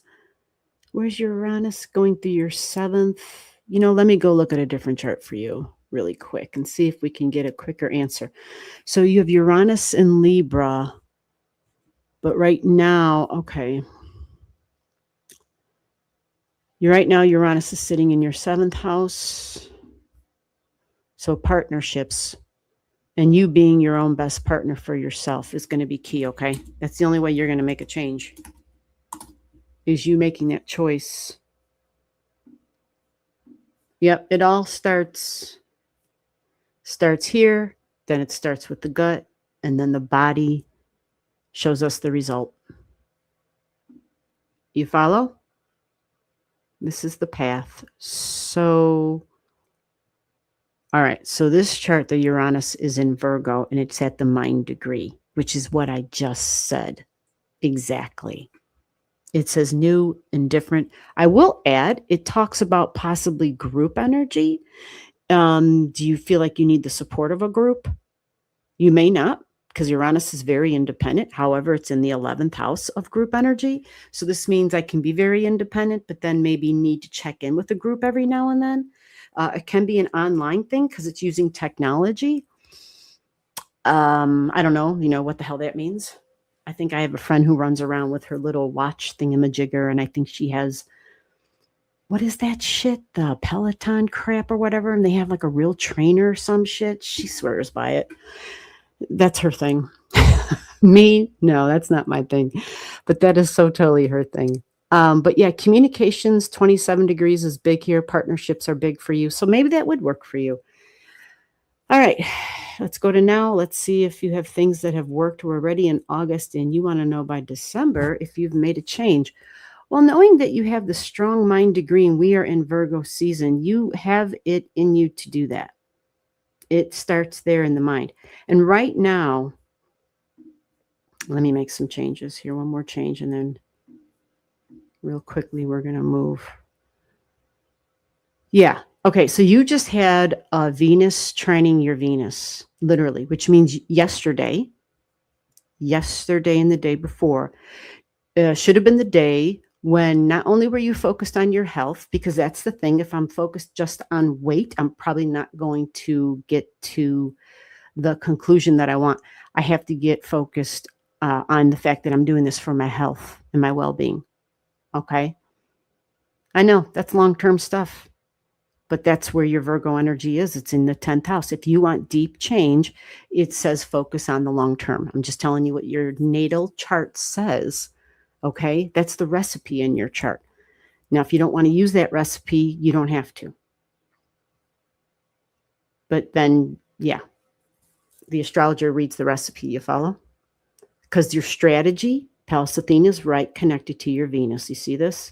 This is your strategist. It's in the house of health. And doing something new and different. And I will say that the 11th house energy, what's new and different for you? What haven't you done before? Right? What haven't you done before?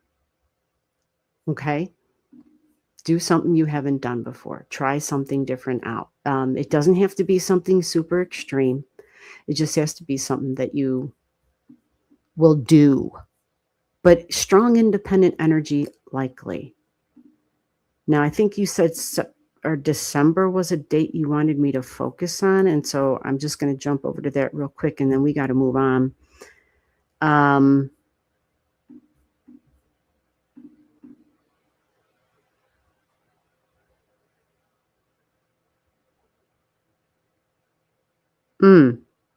Well, what I see here is there is a lot of energy in that month, right at the beginning of December, that is connected with new and different for you. Shocks and surprises. There is a big focus on self and partnerships here. Do I see anything different in the house of health? You will have the ability to be focused on self and my body and my appearance. And in the beginning of December, you'll have even Mars touching your midheaven. The thing with all that is it might be a little too late. Because if it looks like to me that this might be energy where you're maybe getting serious or where you're like, oh shit, because there's a lot of things lining up here at the very beginning of December, which might kind of like, amplify your desire if you haven't gotten on the road to that. But as far as your physical body, Mars at this time in this chart is very disciplined. And it is going according to what your goals are.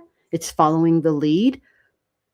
But it's what you're doing from now until then. This is months down the road. So, free will is a huge thing in the chart.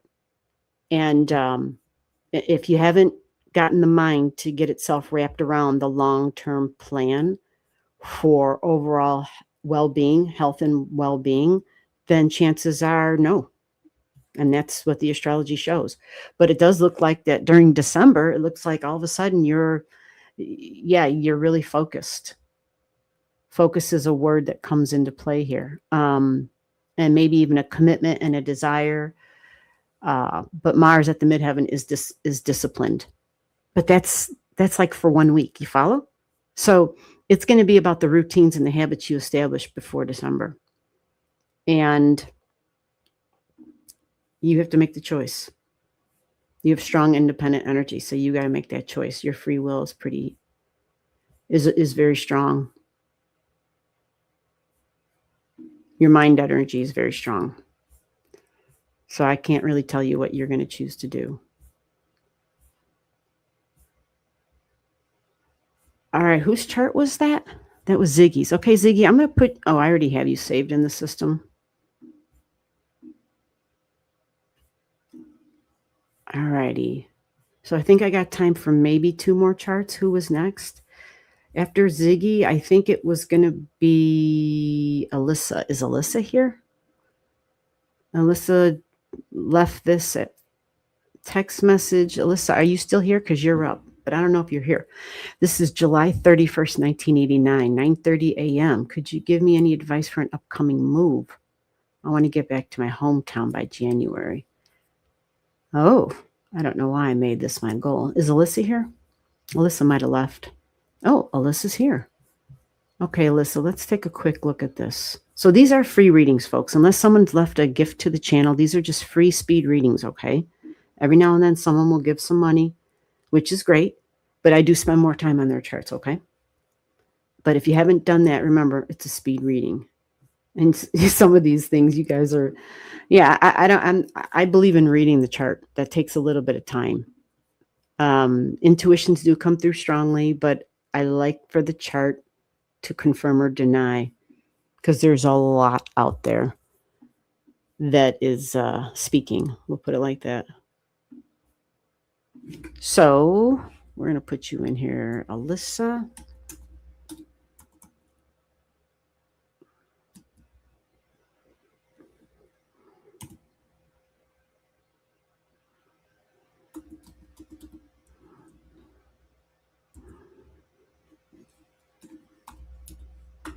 Is that Lou S? What's going on, Lou S? I think I saw Lou S in here. So July 31st, 1989. Oh, I think I have to sneeze. 9:30 a.m.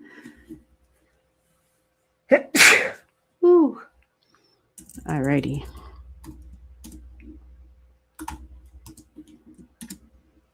And Laredo.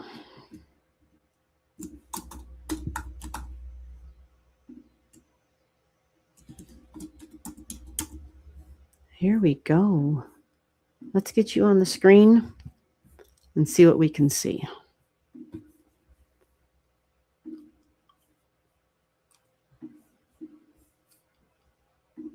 Okay.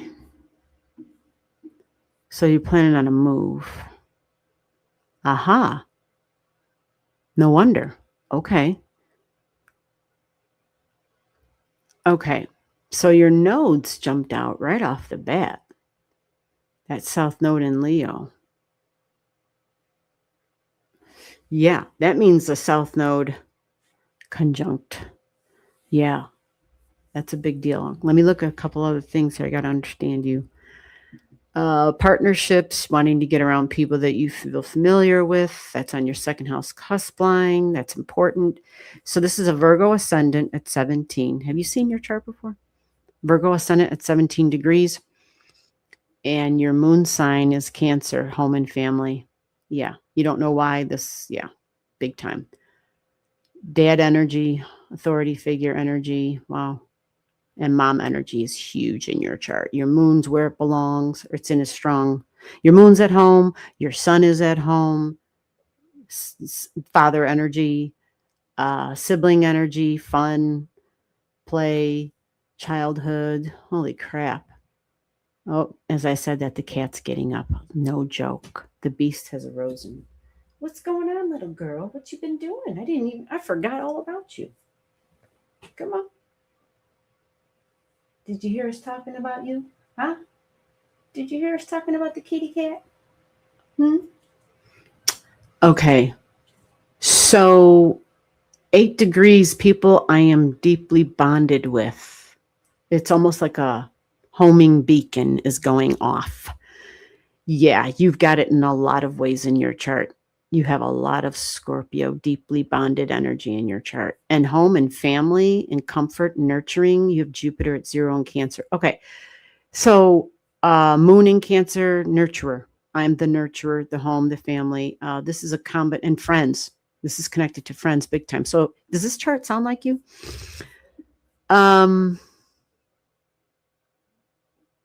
Hey, healing readings. How the hell are you doing? Yeah, healing and Lewis are here. Look at that. Can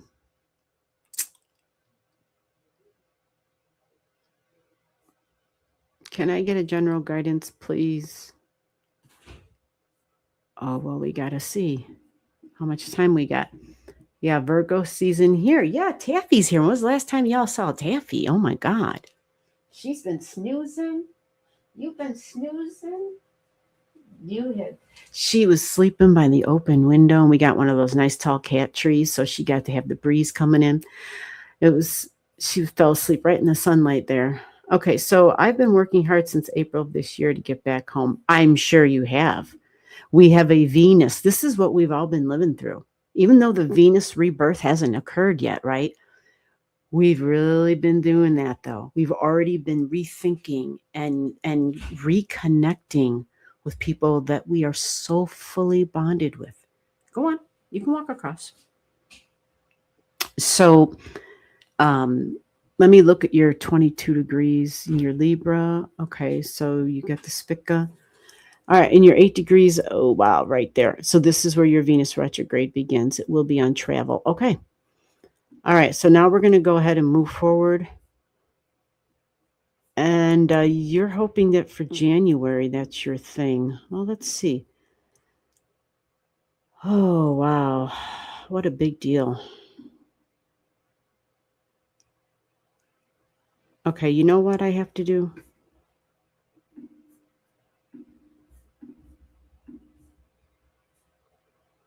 All right, let's remove that. Let's create this one.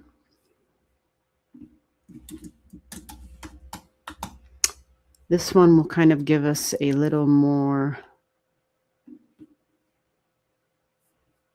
info on your tangible world. So let's stick that there.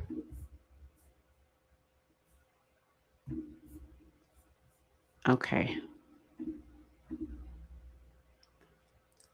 All right, so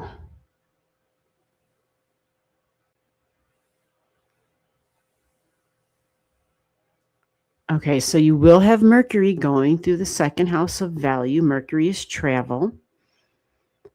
Your 12th house,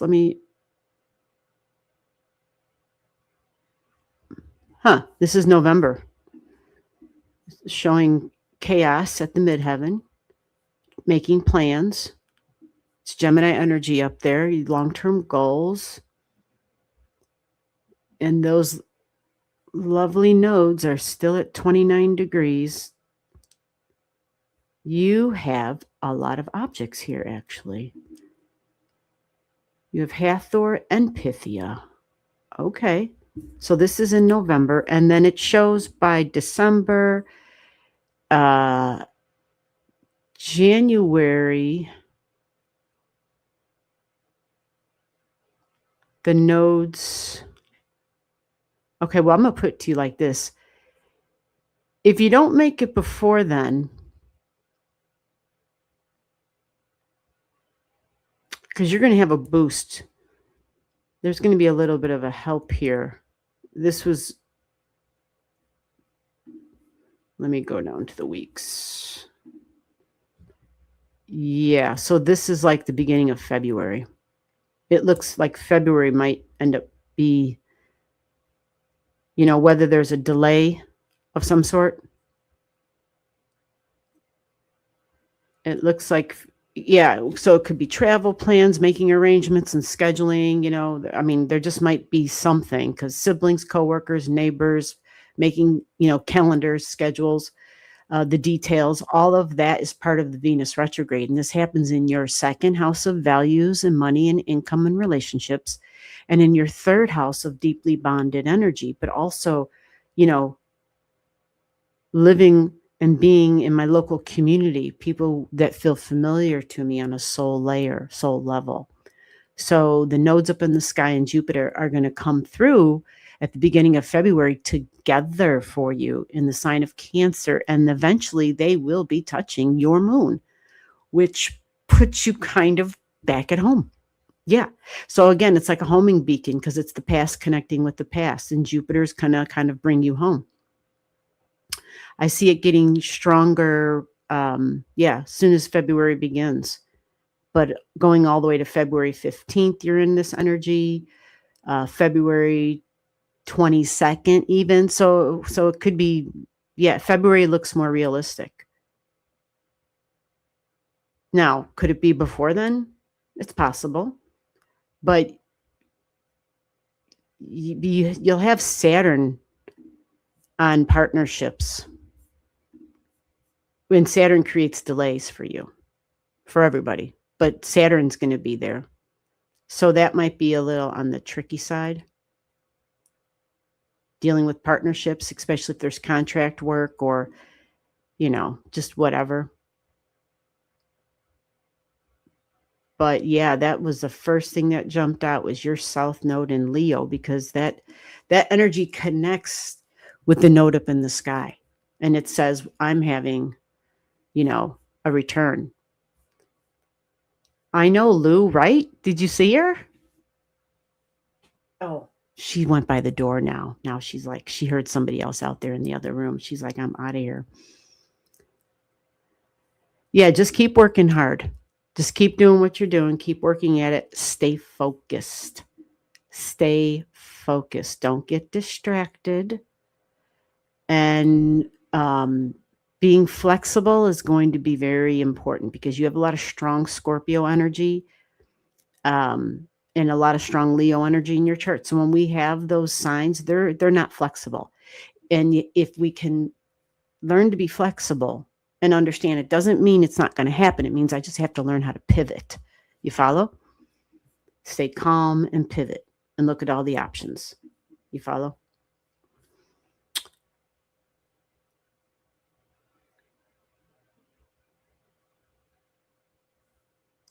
All righty. So let me move on. I think, did I say I have time for one more? It's 5:30 already. I can't remember what time we started. I think we started late, 3:30, 3:45 or something like that. So yeah, we got time. We got enough time for at least one more. I'm just trying to go back to see what order. So the next person in line, okay, that was Miss Royal who said, oh, Mr. Darkheart says, I love your channel. And I love when people say that because I'm always like, I always chuckle. Because I feel like a lot of it is, you know, it's a pet. You know, they're just kind of like, oh, you're so nice. You're so awesome. You're so great. Now, will you give me a reading, please? Can I get one, please? So, Mr. Darkheart, are you still here? I was born in New Mexico, 1:57 a.m. Oh, you know your son, you know your shit. That's good. Oh, Pisces Sun, Scorpio. Ooh, ooh. Do you really need a reading from me? Look at that. Oh, and you put the digits in. That was smart. February 27th, 1989. So is Mr. Dark Horse here? This is too bad. This is too funny. Um,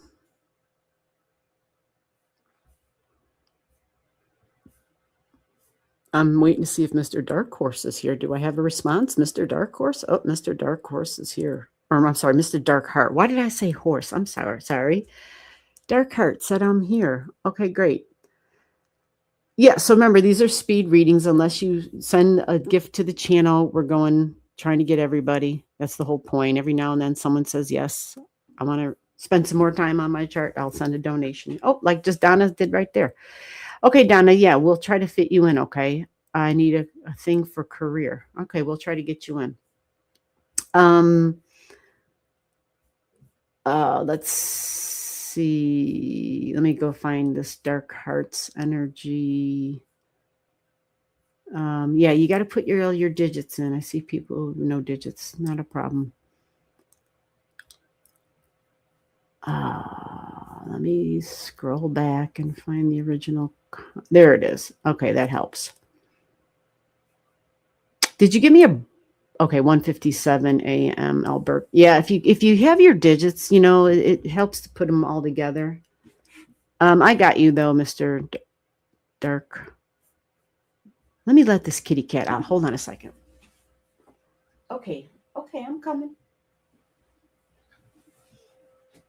Okay, I'm gonna open the door for you. Here, I'll see you in a little bit. I know you heard somebody out there. You're like, where's the beef?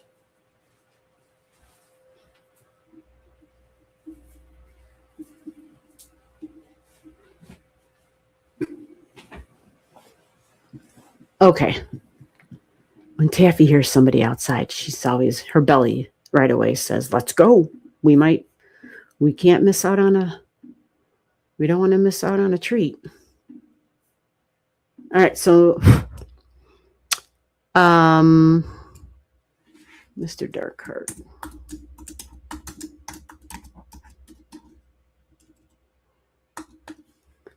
Yeah, I'm putting your digits in right now. So we got February 27th, 1989.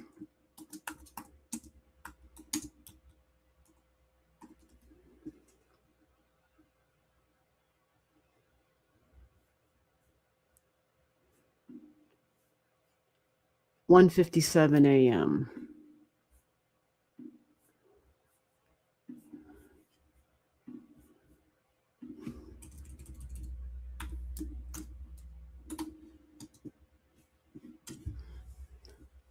And we got Albuquerque, New Mexico.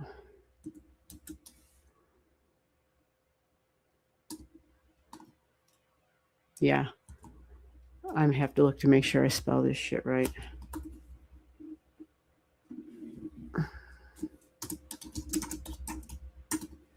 Okay, let's see what we got here.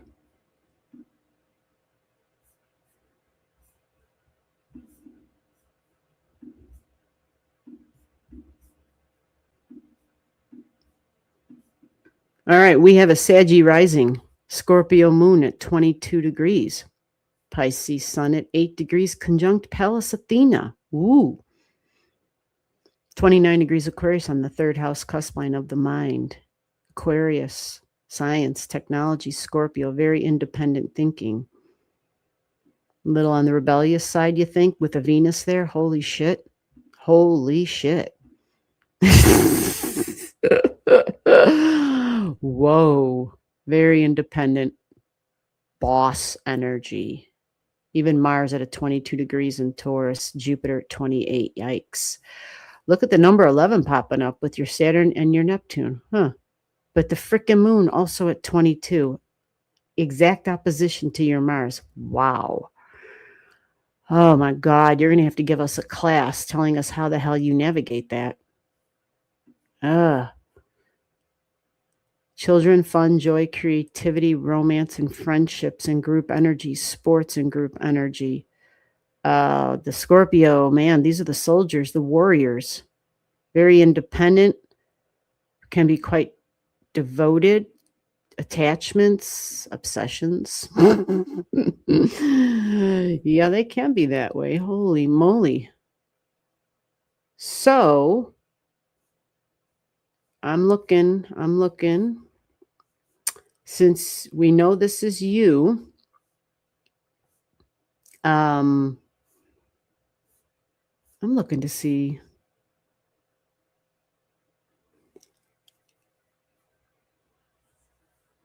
Yeah. So what did you want me to talk about what jumps out? Because honestly, your 8 degrees sun is a big deal. Venus is going to be connecting. We have all been in this freaking Venus thing of reevaluating our values, our priorities, our attachments, our addictions, our cravings, who we crave, what we crave, desire, love, money, creature comforts. Like this has been a huge part of this year thus far.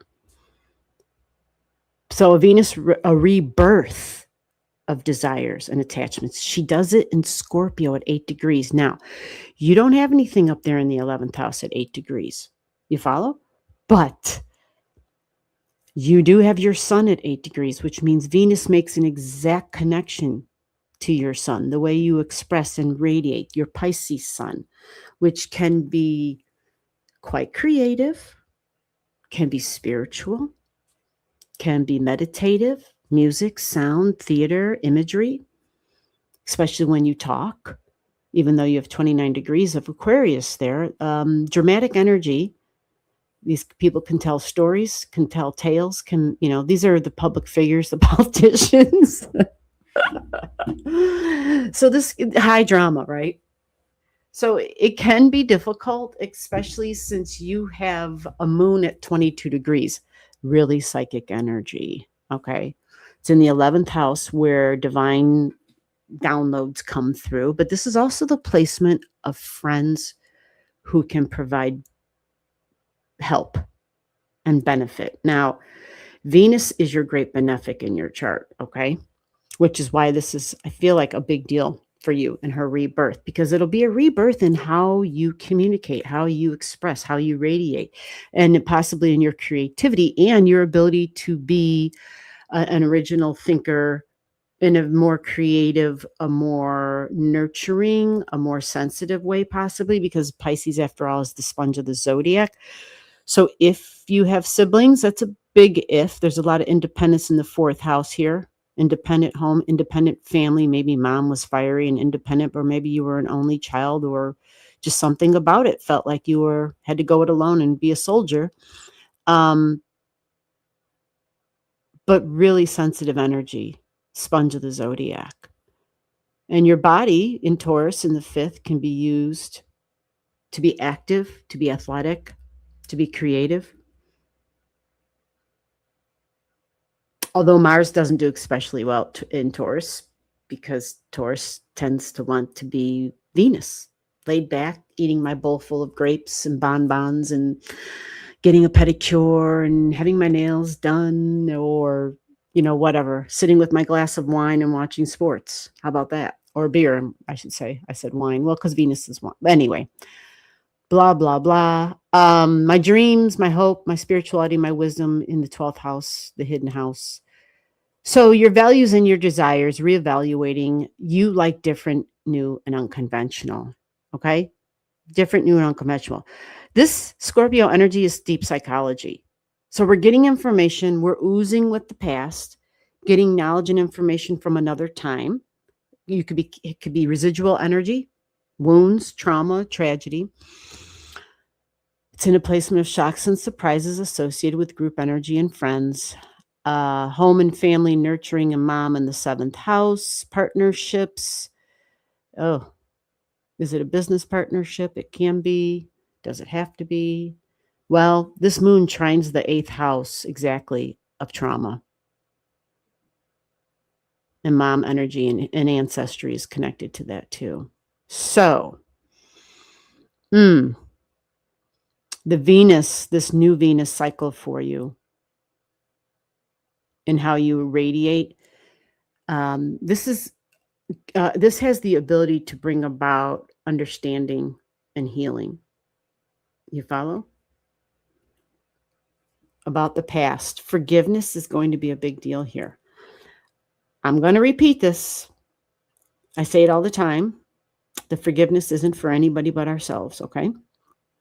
Even your nodes are at the 4 degrees, which tells me that history in the past and family and women, feminine energy, women is a big deal. You have a kite, and at the top of your kite here, let me double check this to make sure. Gosh, even your Uranus is at 4. You see how ancestry in the past keeps coming up? Strong mom and dad energy, actually, in this chart. Professional partnerships, but Venus is a big deal. She's your great benefic. So the ability to heal, the ability to forgive, and remember, the forgiveness is for the self, not for anybody else. For those who are still around, if we're done with them and we've moved on, it's about, I don't hold any ill feelings. I just know that you're not part of my inner circle any longer. What you do is your life, your business type of thing. But I got to move on for me. I have to release the anchors. I have to let go of what is got me tied down. The Scorpio energy, folks, is the ball and chain. Back in the day, they used to joke around. When a man got married, they referred to the wife as the ball and chain because now he's bound to somebody. I know, right? Like, really? Why isn't it the other way around? Holy shit. So anyway, but it definitely is an anchor. And I don't mean it meaning the person, the other person. It's the anchor is what we held onto, the grudges, the wounds. There's a saying that pain is mandatory, but suffering is not. And some truly believe that suffering is a choice. It's when we keep reliving that pain over and that memory over. So it just comes down to desires and choosing my path forward. And how do I want to move forward? Who's going to be part of that? Who is not going to be part of it? But like I've told everybody else so far today, wait until after December. Do not do anything, even though you're going to have choices and options, right? There's going to be moments of you feel like a decision has to be made, or somebody even says, try to get more time if you can. But this is group energy, okay? Group energy, partnerships, and there might be some professional stuff in this for you. Professional partnerships, because it's in your 10th house of career and your 11th house of group energy and friends. You follow? So keep that in mind, because that energy where Venus does her retrograde thing, it does play a role in your 2nd house of money and income as far as training it. You follow? Yeah. And then after all that's said and done, then you can move forward after December 15th, okay? You'll have more information. Okay, so who else did I say I was going to read for? I think Donna. Do things get better for me? Okay, I already did that one. That was an old one. Istanbul, I don't think I saw you. Well, you didn't have your digits, so I would have just went right through. You have my chart. Oh my God, Istanbul, I didn't even see you. Oh, there was a whole bunch of people here at that time. Okay. Actually, I think I was actually doing really good. I didn't read anybody. I always look to see if I accidentally messed up something here. But it looks like I was right on point. Istanbul didn't come until afterwards. Istanbul came after Hugo, after Lou S., after Mr. Darkheart, which is good. Which is really good. Okay, it's 5:43. Donna, are you still here? You're nailing it. It's me completely. Thank you so much. Oh, you're so welcome. I'm so glad to help. Remember, this is like kind of what this channel does. It's not everybody can afford a $300 90-minute session. I totally get that. And so this is to get little quick glimpses. And if people want to, if they have a little something they want to spend, they can do that. And then I can spend a little bit more time with them. The last thing I want to do is to, provide assistance to people who just abuse it and who are well beyond their means and can afford it. But yet, yeah, anyway. So that's how we're doing this.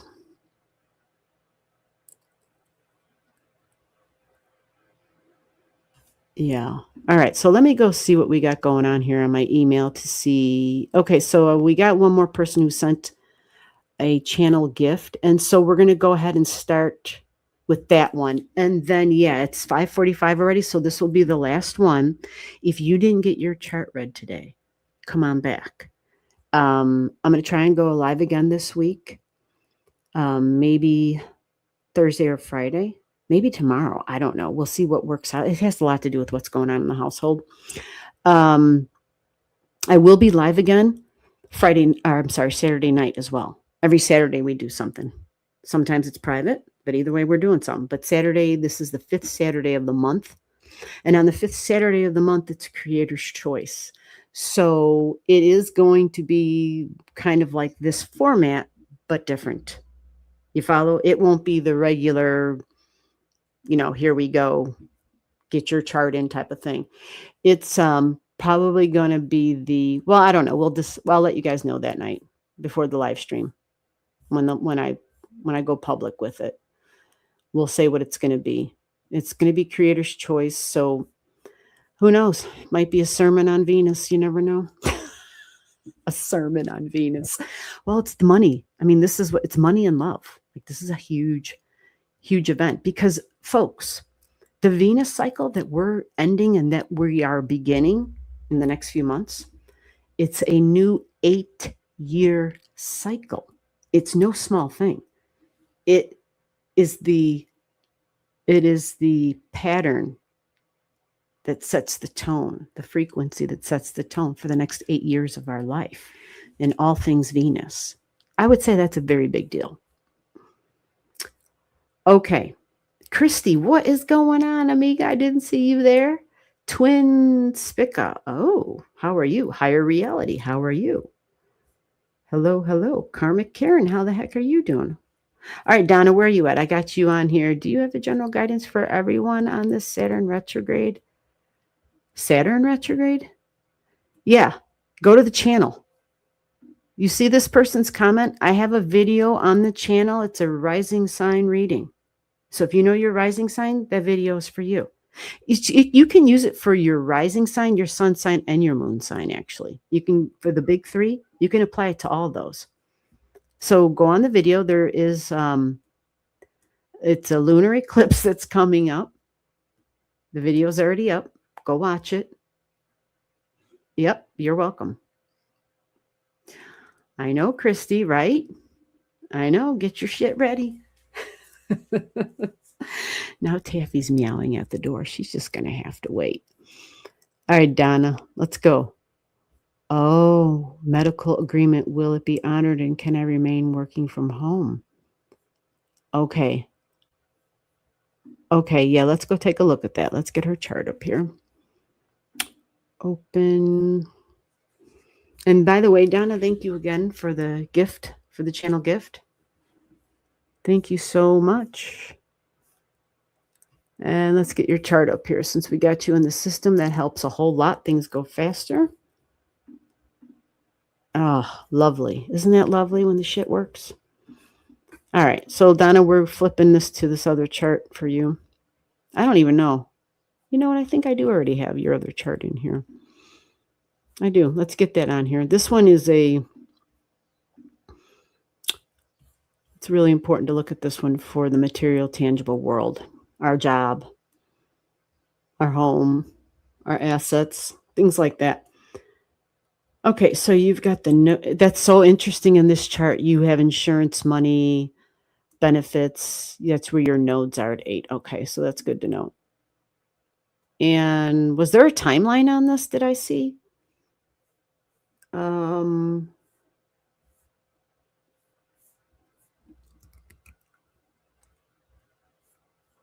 Okay, let's see here.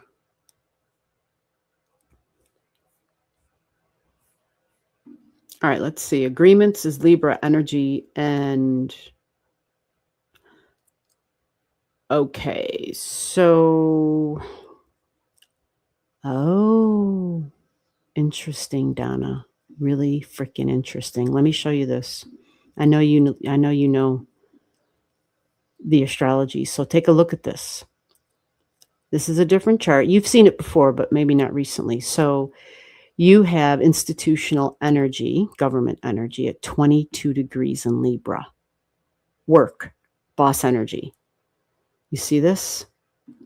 And institutional government energy, and then in insurance and working with benefits. Oh my God. Group energy, social support, social systems. There's your Saturn at 11. Really beneficial that you have both of these in air. That's a good thing. Contracts, you have Saturn in air. And in this chart, you got a buttload in air down here. Okay, so the Venus retrograde starting a new cycle. Let me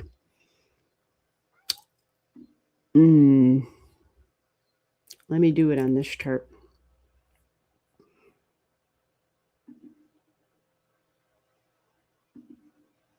Okay, so there she is. Let me see where she begins her retrograde here. Okay, she begins at 26. Oh my God, it's right on your Juno. Holy shit. Oh, damn, you have a Scorpio moon at 8 in this chart. Oh, interesting. Okay, okay. Holy shit. Okay, also the insurance stuff. Wow. And that's the stuff that you do working from home? Holy shit. Wow. It's crazy how accurate this shit can be. And the 7th house is contract work, and you have Libra there. So the Venus, Mercury retrograde and Venus retrograde at the same time, folks, okay? That's why this is such a big deal. And the Venus retrograde in this chart,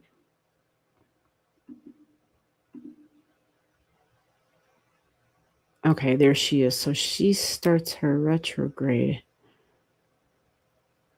Okay, at the 13.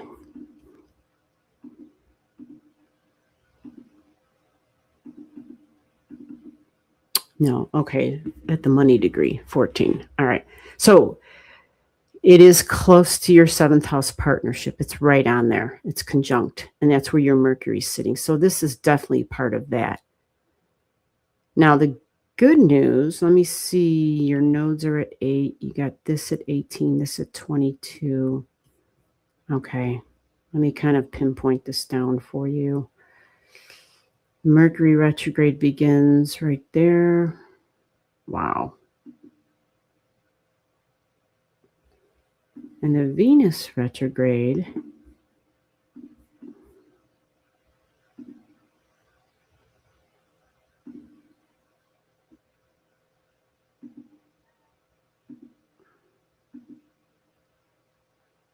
okay, let me see if she goes. Okay, she goes back to your Hercules and then she stops. So the Venus retrograde in this chart is at Virgo at 29. All right. Let me see if you have anything. You got 25. You should hear Taffy outside the door. She's acting like she's dying. She's doing like the little whispering whimpers. Like, I'm going to die if you don't open the door.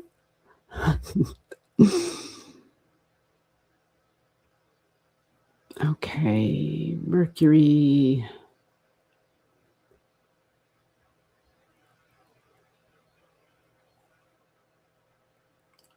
Huh. You know what, Donna? It looks like the retrograde.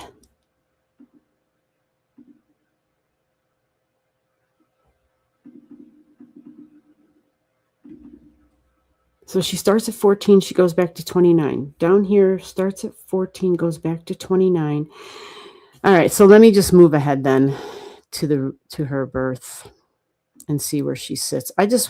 It will go over your nodes, your sun. It does go over all that in this chart. It angles it, but it's in a nice trine, actually.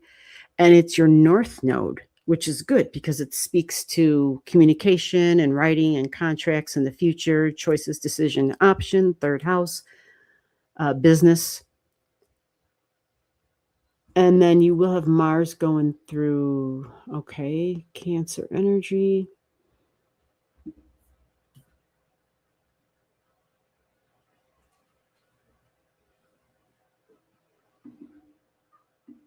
And your Cancer energy sits in the home.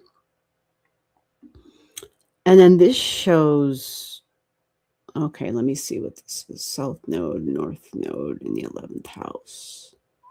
Well, it looks like you'll still be using technology. Okay, so if there's a change, this has already got us into January.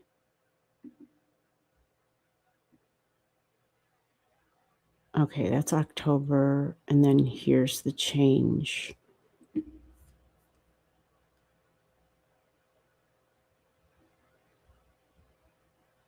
All right, let me see if your Venus is your great benefic. That's actually a nice thing. Wow.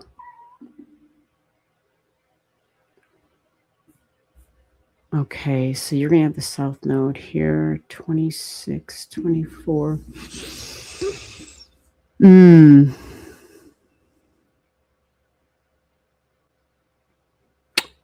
Well, I'm going to be honest with you. It's a good possibility that you do still that you're still able to do that, to work from home.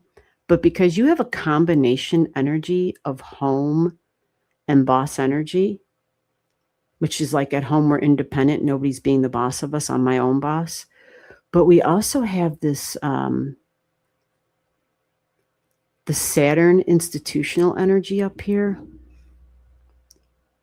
And it's at the opposition, or I should say, it's not opposition, it's a quincunx. It's an uncomfortableness with the independent energy that you have.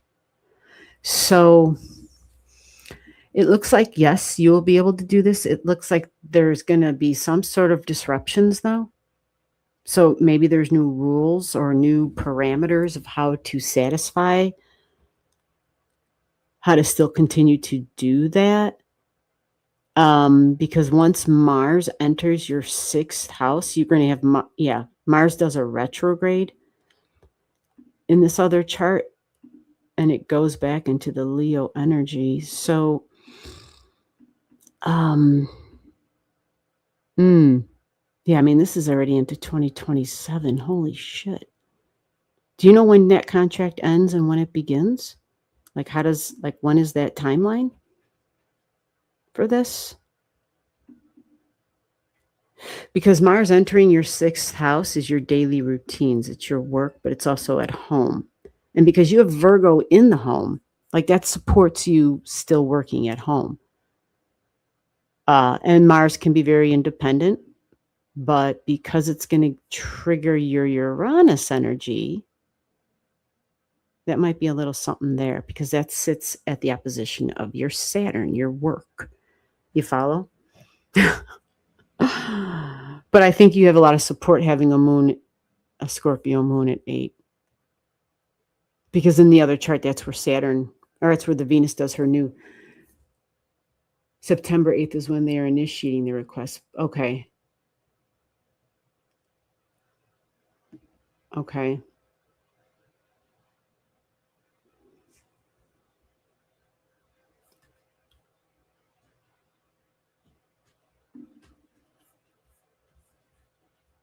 Okay, let me do this. What an interesting time. And it's on the 8th. Wow.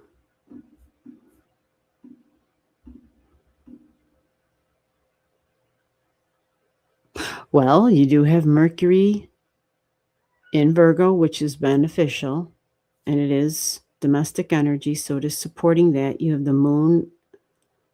Let me see if you have something at 22. Okay, you do have that. Let me go find Saturn at 18. Let me see what she's doing here.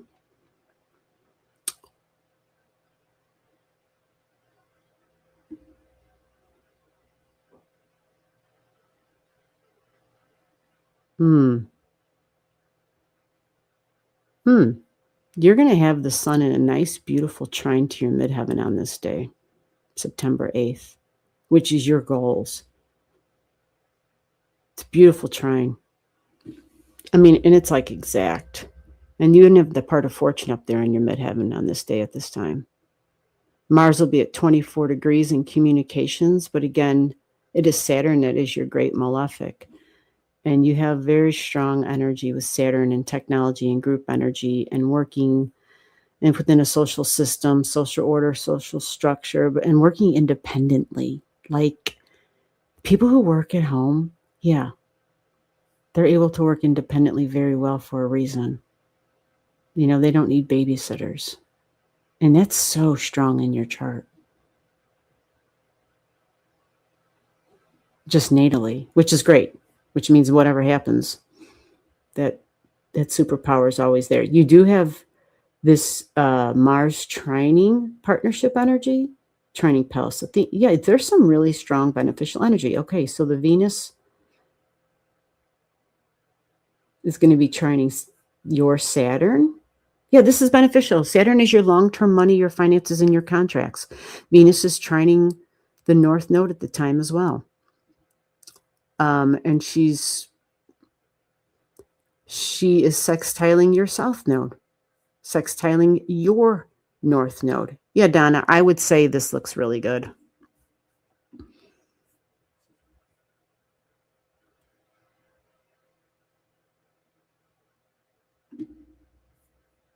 Yeah, I would hope so because this is who you are natally. And again, this Venus, your money, your income, your desires, and the relationship energy, it's in a really nice trine because Venus is the income and the money to your own natal Mercury, Venus, your sun, and your North Node, and your Saturn. Like that Venus is going to go up in numbers. That Saturn trines your partnerships. You see? I mean, when someone has Saturn in Aquarius at 11 degrees, that is, I work independently. And I know you want to do it from home. And does this mean that you're not working from home right now? Because this Saturn here is at an opposition with your Uranus. Let me go let this cat in while you're answering my question. Okay, Taffy, I'm coming.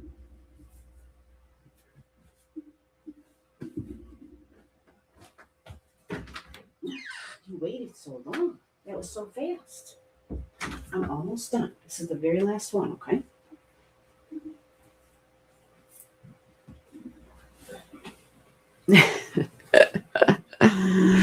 Okay. So, yeah, is this different? Because this is a disruption here, you know? But even then, this Venus is going to sextile this Uranus while trining your Saturn. I mean, Donna, if it's a change, if you're already not, okay, well, then it can also be where it's support for you to continue being independent because this is independent work. You see this Uranus at the opposition of the Saturn. And remember, this isn't the other chart. This is the other chart. So this other chart supports your current chart. You follow? So I love this for you. The only thing that looks a little tricky that jumps out, come on, is of course Pandora's box. But I'm not really too concerned because she's facing a Neptune. She's got a quincunx from Neptune, which can weaken her ability to throw a monkey wrench into things. But look, Uranus on your Mars, yeah, independent energy. And like there's just so much. And even the freaking moon at this time is at 23 degrees in Cancer. But see, in this chart, it's Jupiter in Cancer as well. So I actually think this looks really good for you. Christy said, I love Pandora's box. Of course she does. All right, we'll bring a little Pandora's box for you on Saturday. Well, I mean, Donna's got it with the public. Look at this, Donna.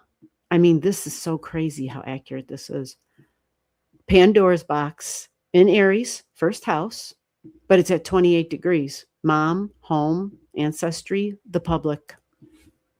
Young, feisty, What? Feminine energy. What?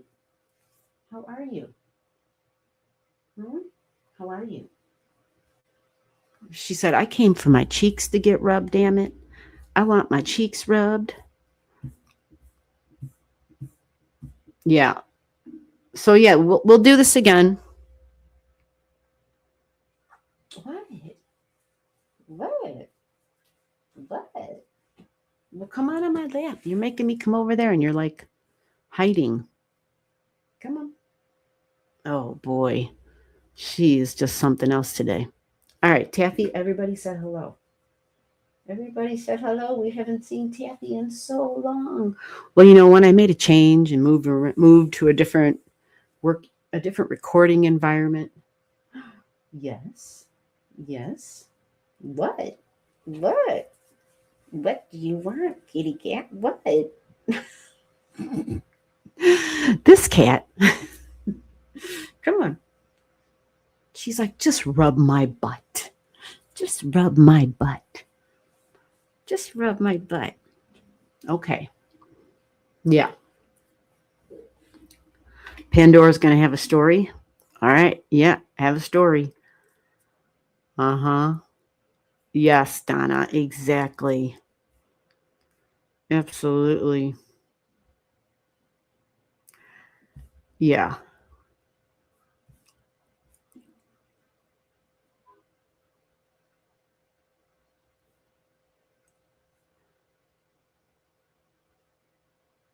Twin Spica said, you got 2 lives going. Yes, I do. Yeah, and we're ending this one. Well, we're ending both of them, actually. It's the same damn thing.